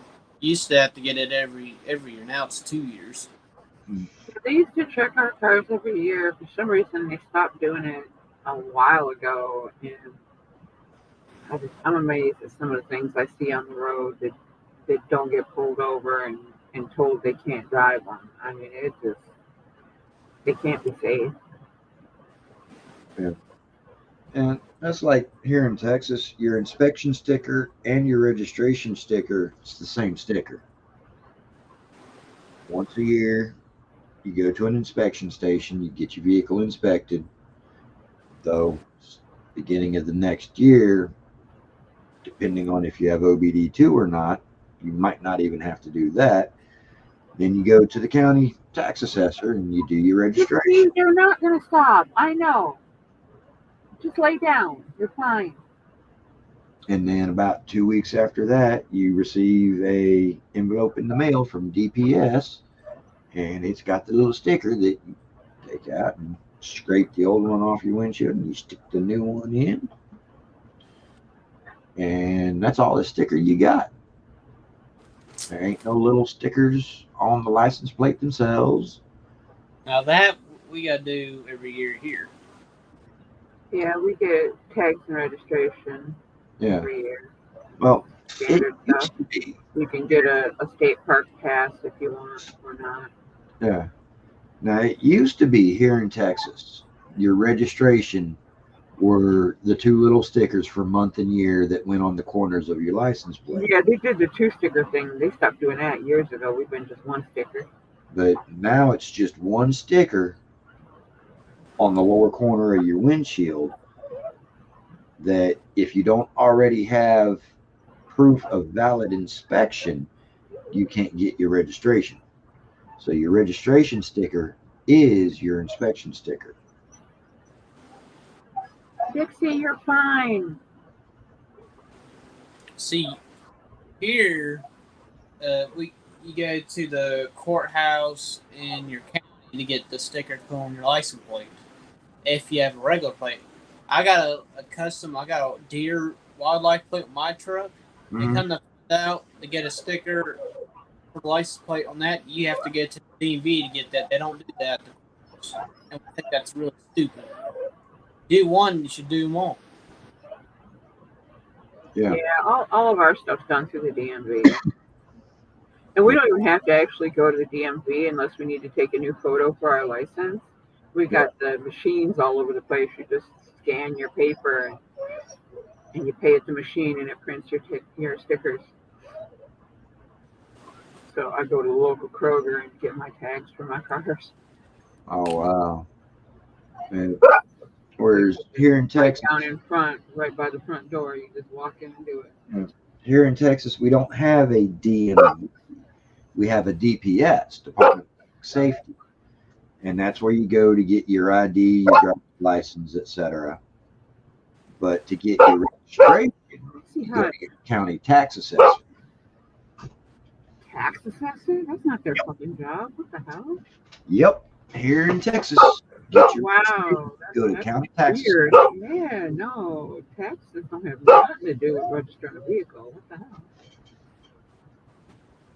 It's also kind of expensive to register your vehicle here in Texas, $75 a year. Yeah, that's nothing. Shit. I'd love to pay Everybody's $75 unhappy. to register a vehicle.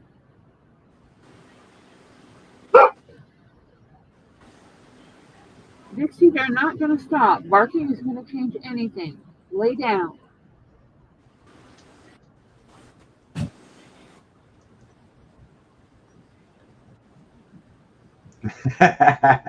Papa Z.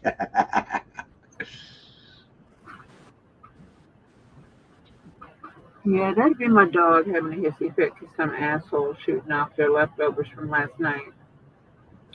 And like I mentioned earlier, we got this neat little thing that's county specific to my county. And it is after the 4th of July, so they are officially committing a crime. I Yep. get to turn them in and they will get a ticket. Well, that's like, So if I hear one more, I know who it is. yeah. If I hear one more, I'll be calling. Let me tell y'all a funny story. Got my derby car done, so I took it down to my great grandma's house, which is not too far from my house. Showed up down there. I went to get on the step to the door. She opened up the door, and then she closed it as fast as she could because she thought my car was a cop car because I painted my white. She like shut it so fast because she thought it seemed like she'd done something illegal. Oh, wow. They're all laughing about it, and she's like 83, 84, I think, maybe 85. She might have not have realized it was you. She could have just been scared. Yeah, she seen the black and white. She was like, "Oh, the cops outside. I ain't talking to them." We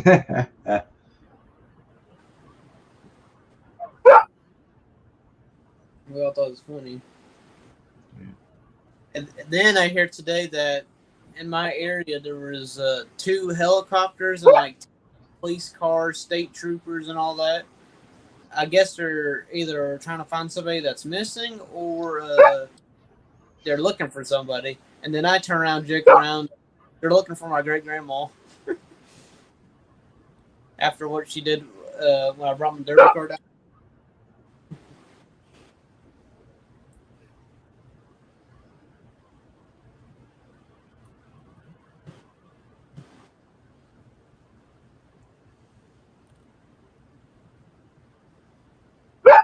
Dixie, hush. Don't make me get the dog catcher on you. I'm going to make bloopers out of it. Wow. Wanted to fail your inspection because your calipers were 5/1000ths too thin? Yeah, I'd have told them to F off too. Well, no, that's, thin is thin. It's time to get it fixed. But then again, after tomorrow, if anybody were to try to measure my front rotors and see if they're within spec or not and try to tell me they're not in spec, I'm going to be like, oh, yeah? They're brand new. Just put them on. Suck my left nut, make the right one jealous.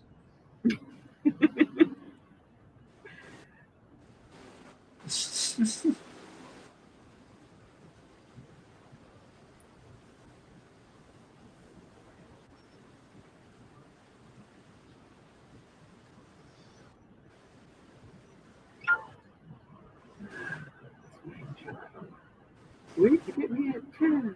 I hear a fire off Can outside. you please pick me up at 10? That would be much better, child.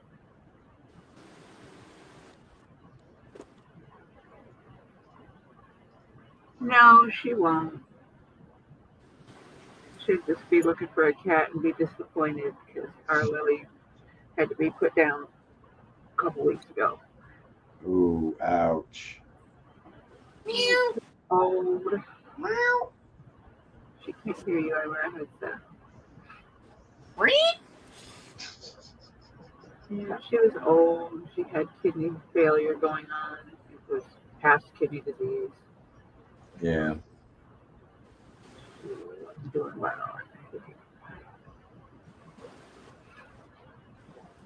You know, that's the only thing that I don't like about owning pets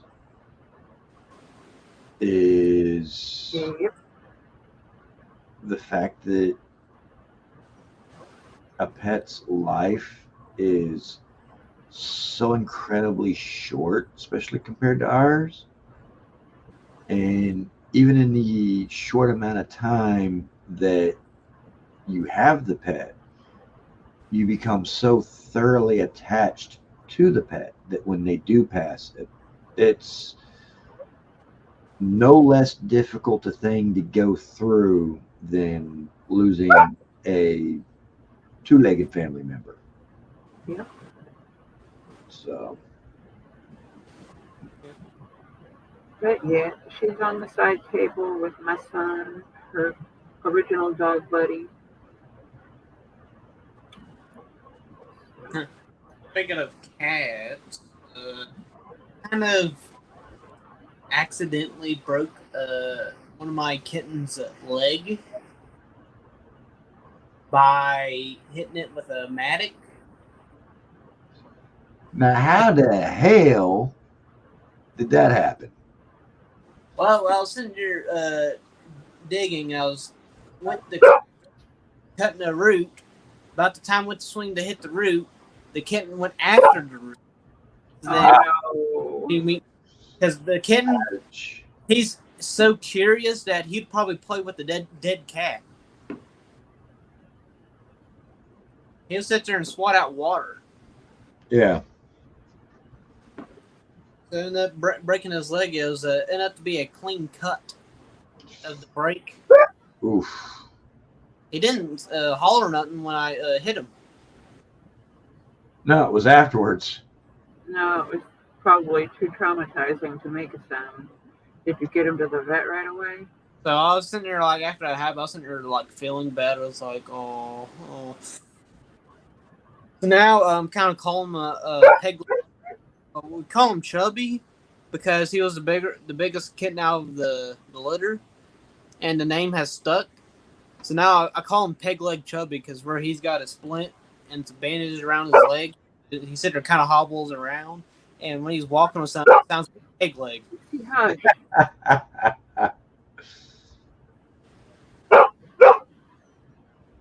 I'm gonna make slippers out of you. Hush. Well, how about we make dog food out of the dog? Because that would be cannibalism for other dogs. But that's the thing, they won't know it. Doesn't make it any less wrong. All right, now we're gonna give them to the Chinese people. Now, you could make cat food out of the dog. That's not cannibalism. Just What like make dog food out of a cat. Again, cannibalism. What if the cat barks? I've actually had a cat that barked.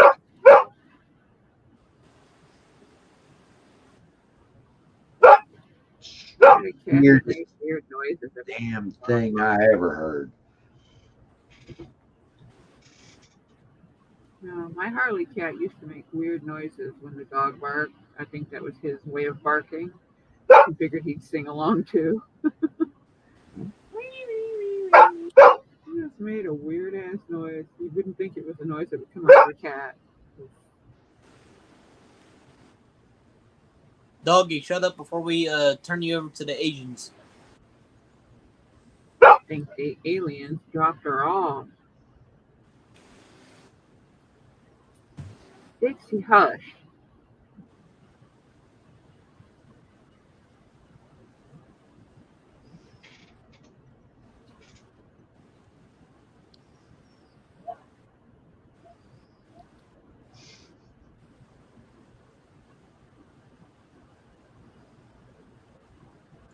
Yeah, don't forget the flat ice.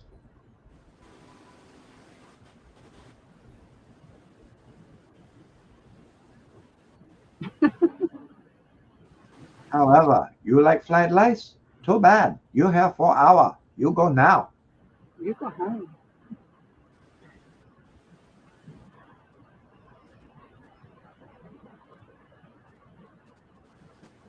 Get the money. You've been here for an hour. You go home now. Silly fucking movie.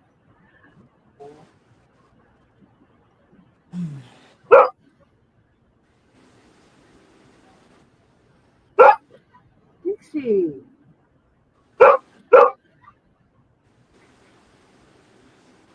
Okay, now it's to go outside bark.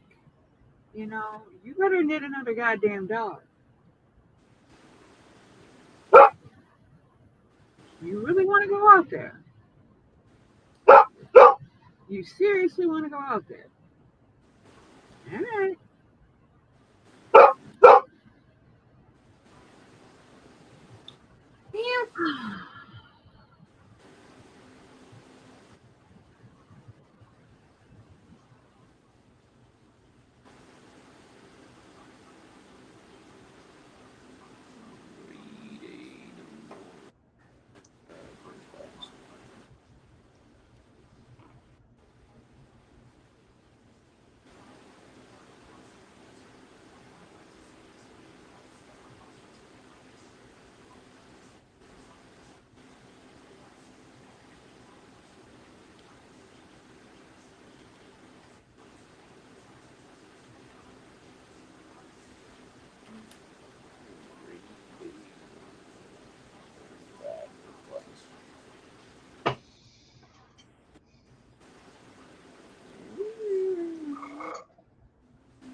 All right. Yeah. I got to go have my after dinner smoke. It's been way too long since I ate without a smoke.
Later, Donnie. Later, Stephen.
It's a little too quiet. Too. Well, at least it's peaceful. Don't have to listen to a barking dog.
Oh.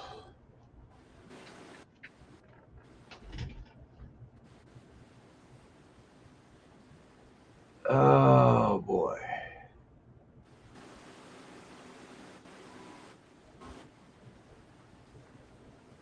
I did.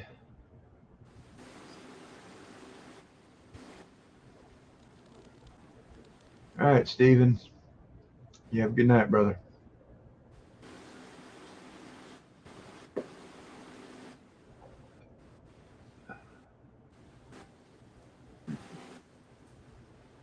All right, Donnie, you have a good night as well.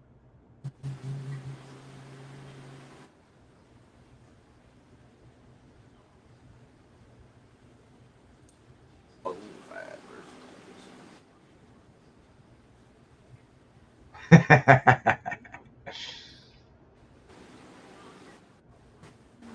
You know. if I'm not making noise, if I'm just sitting here thinking to myself, bored, or I'm sitting here concentrating on the model. So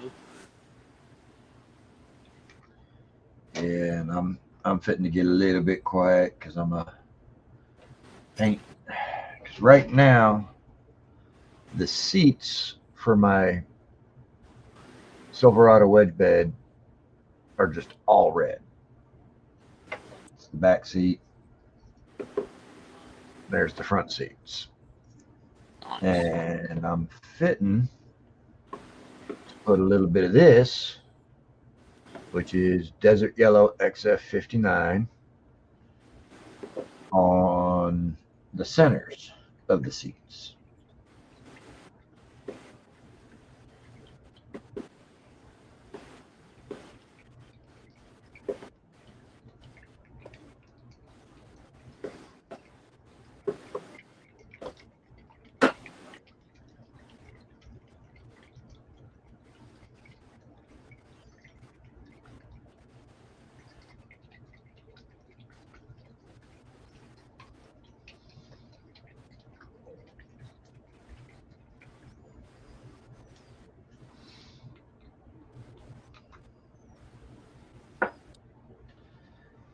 Get my extra eyeballs on so I can actually see what in the bejeebers I'm doing. Kitty cat died, Edward. Sorry to hear that.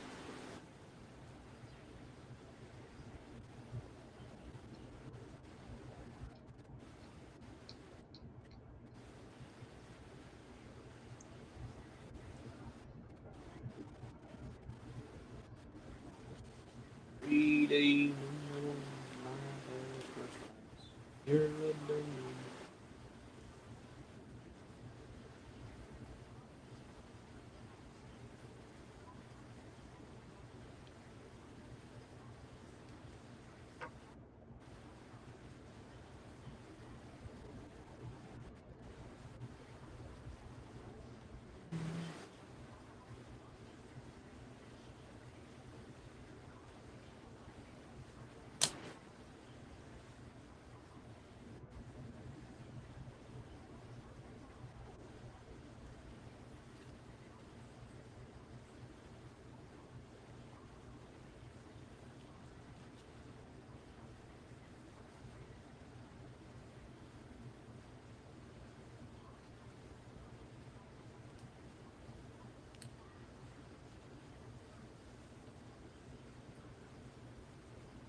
You're But that's a long time for a cat. We had one that lived to be 25, and Miss Lily was 14, but she had kidney problems, so the fact that she made it to 14 was surprising. Dixie, shut the hell up. We're not going back out there. Lay down.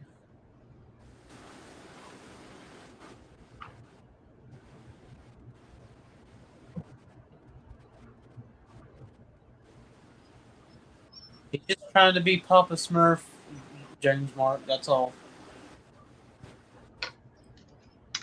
What?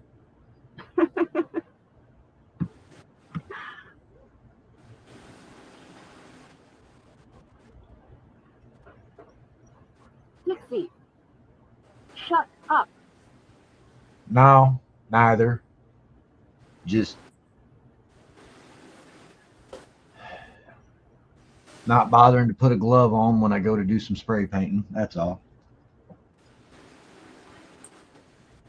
Half the time I don't bother, and I always end up with paint all over my hands. I could put gloves on when I'm spray painting, but my wrist would be covered in overspray.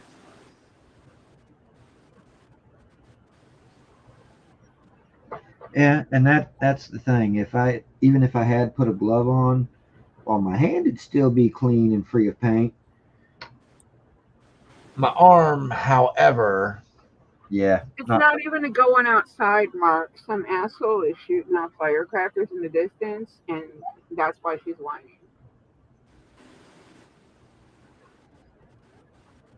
Dixie, lay down and shut up. But Mom, I want to go check out the firecrackers. She doesn't even want to do that. She just wants to go outside and act like a complete asshole.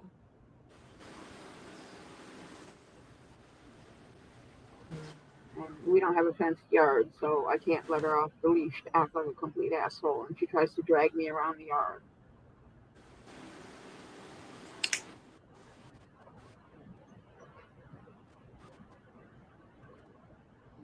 She can't just go out there and go in the fucking bathroom.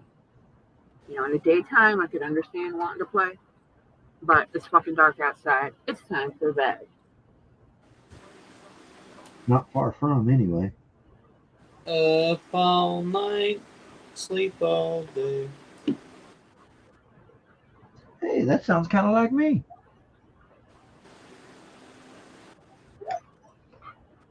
Considering as I've been up since 5 p.m. yesterday.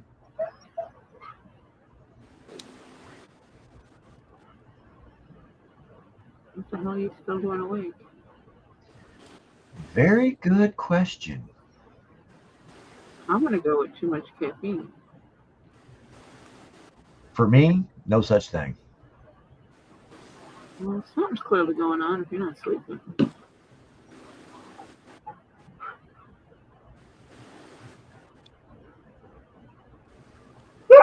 Dixie, shut up. We're not going back out there. Shut up before I make you shut up.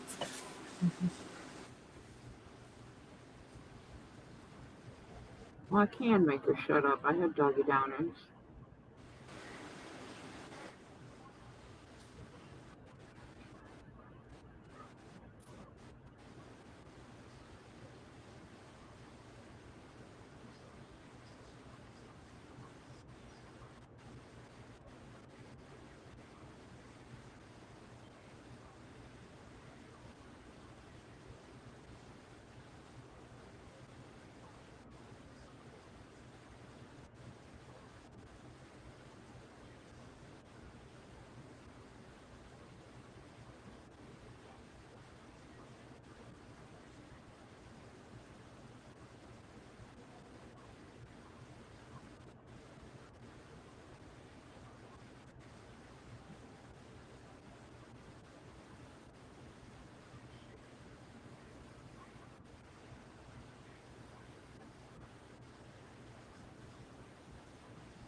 She's barking because of them, so what the fuck's the difference?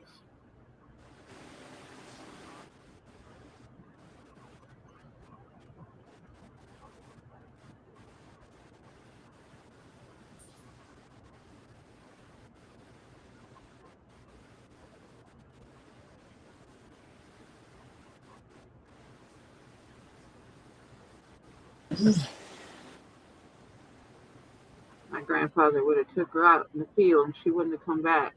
She's gun shy.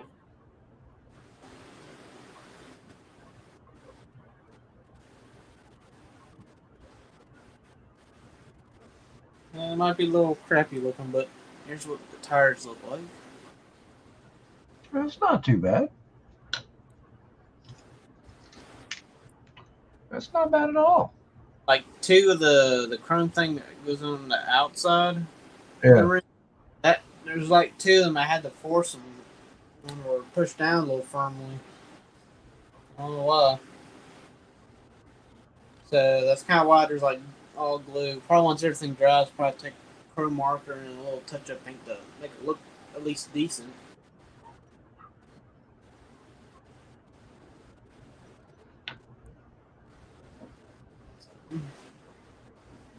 Let's see.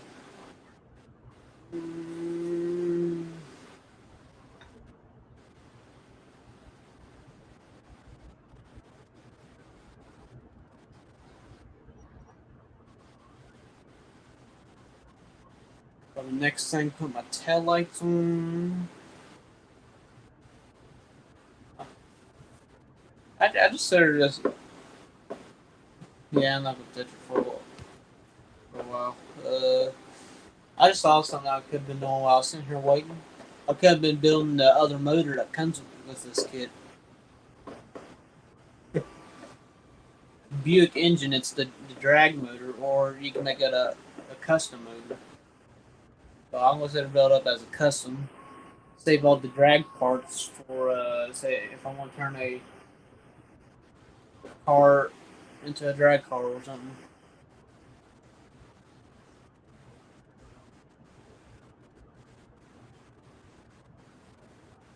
I got the extra motor painted, it's just not assembled.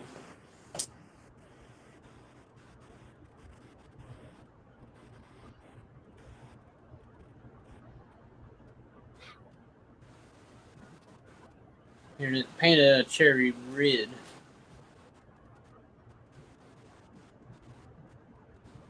Looks dark for some reason, but What did you use for primer? I didn't primer it.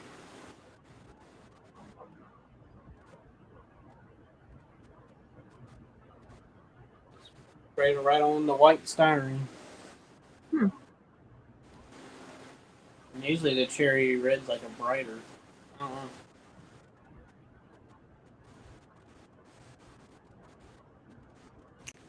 But I painted it red.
I'll probably have this card done by tomorrow evening or sometime on Sunday.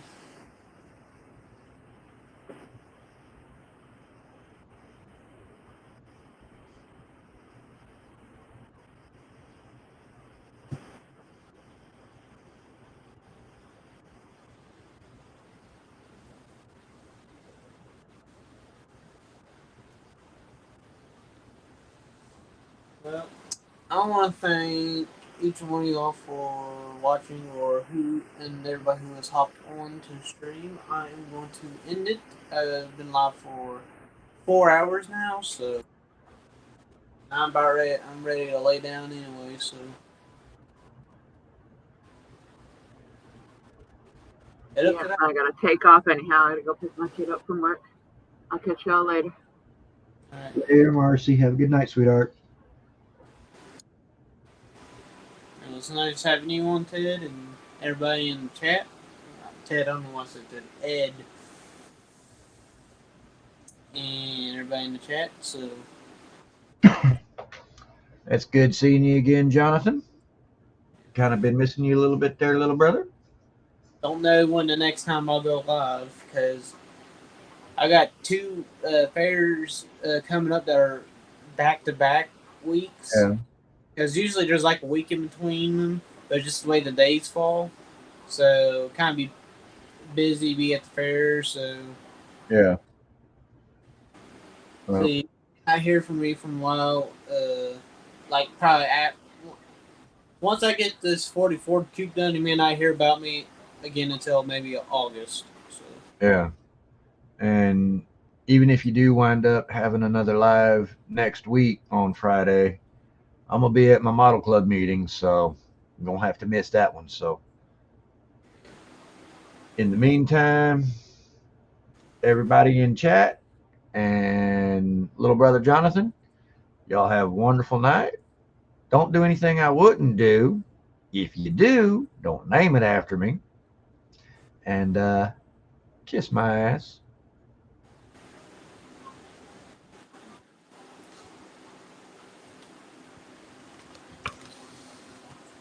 all right, well, we'll see y'all guys next time. And please like, comment, subscribe if you're new. And remember, the way to make a family isn't family friendly.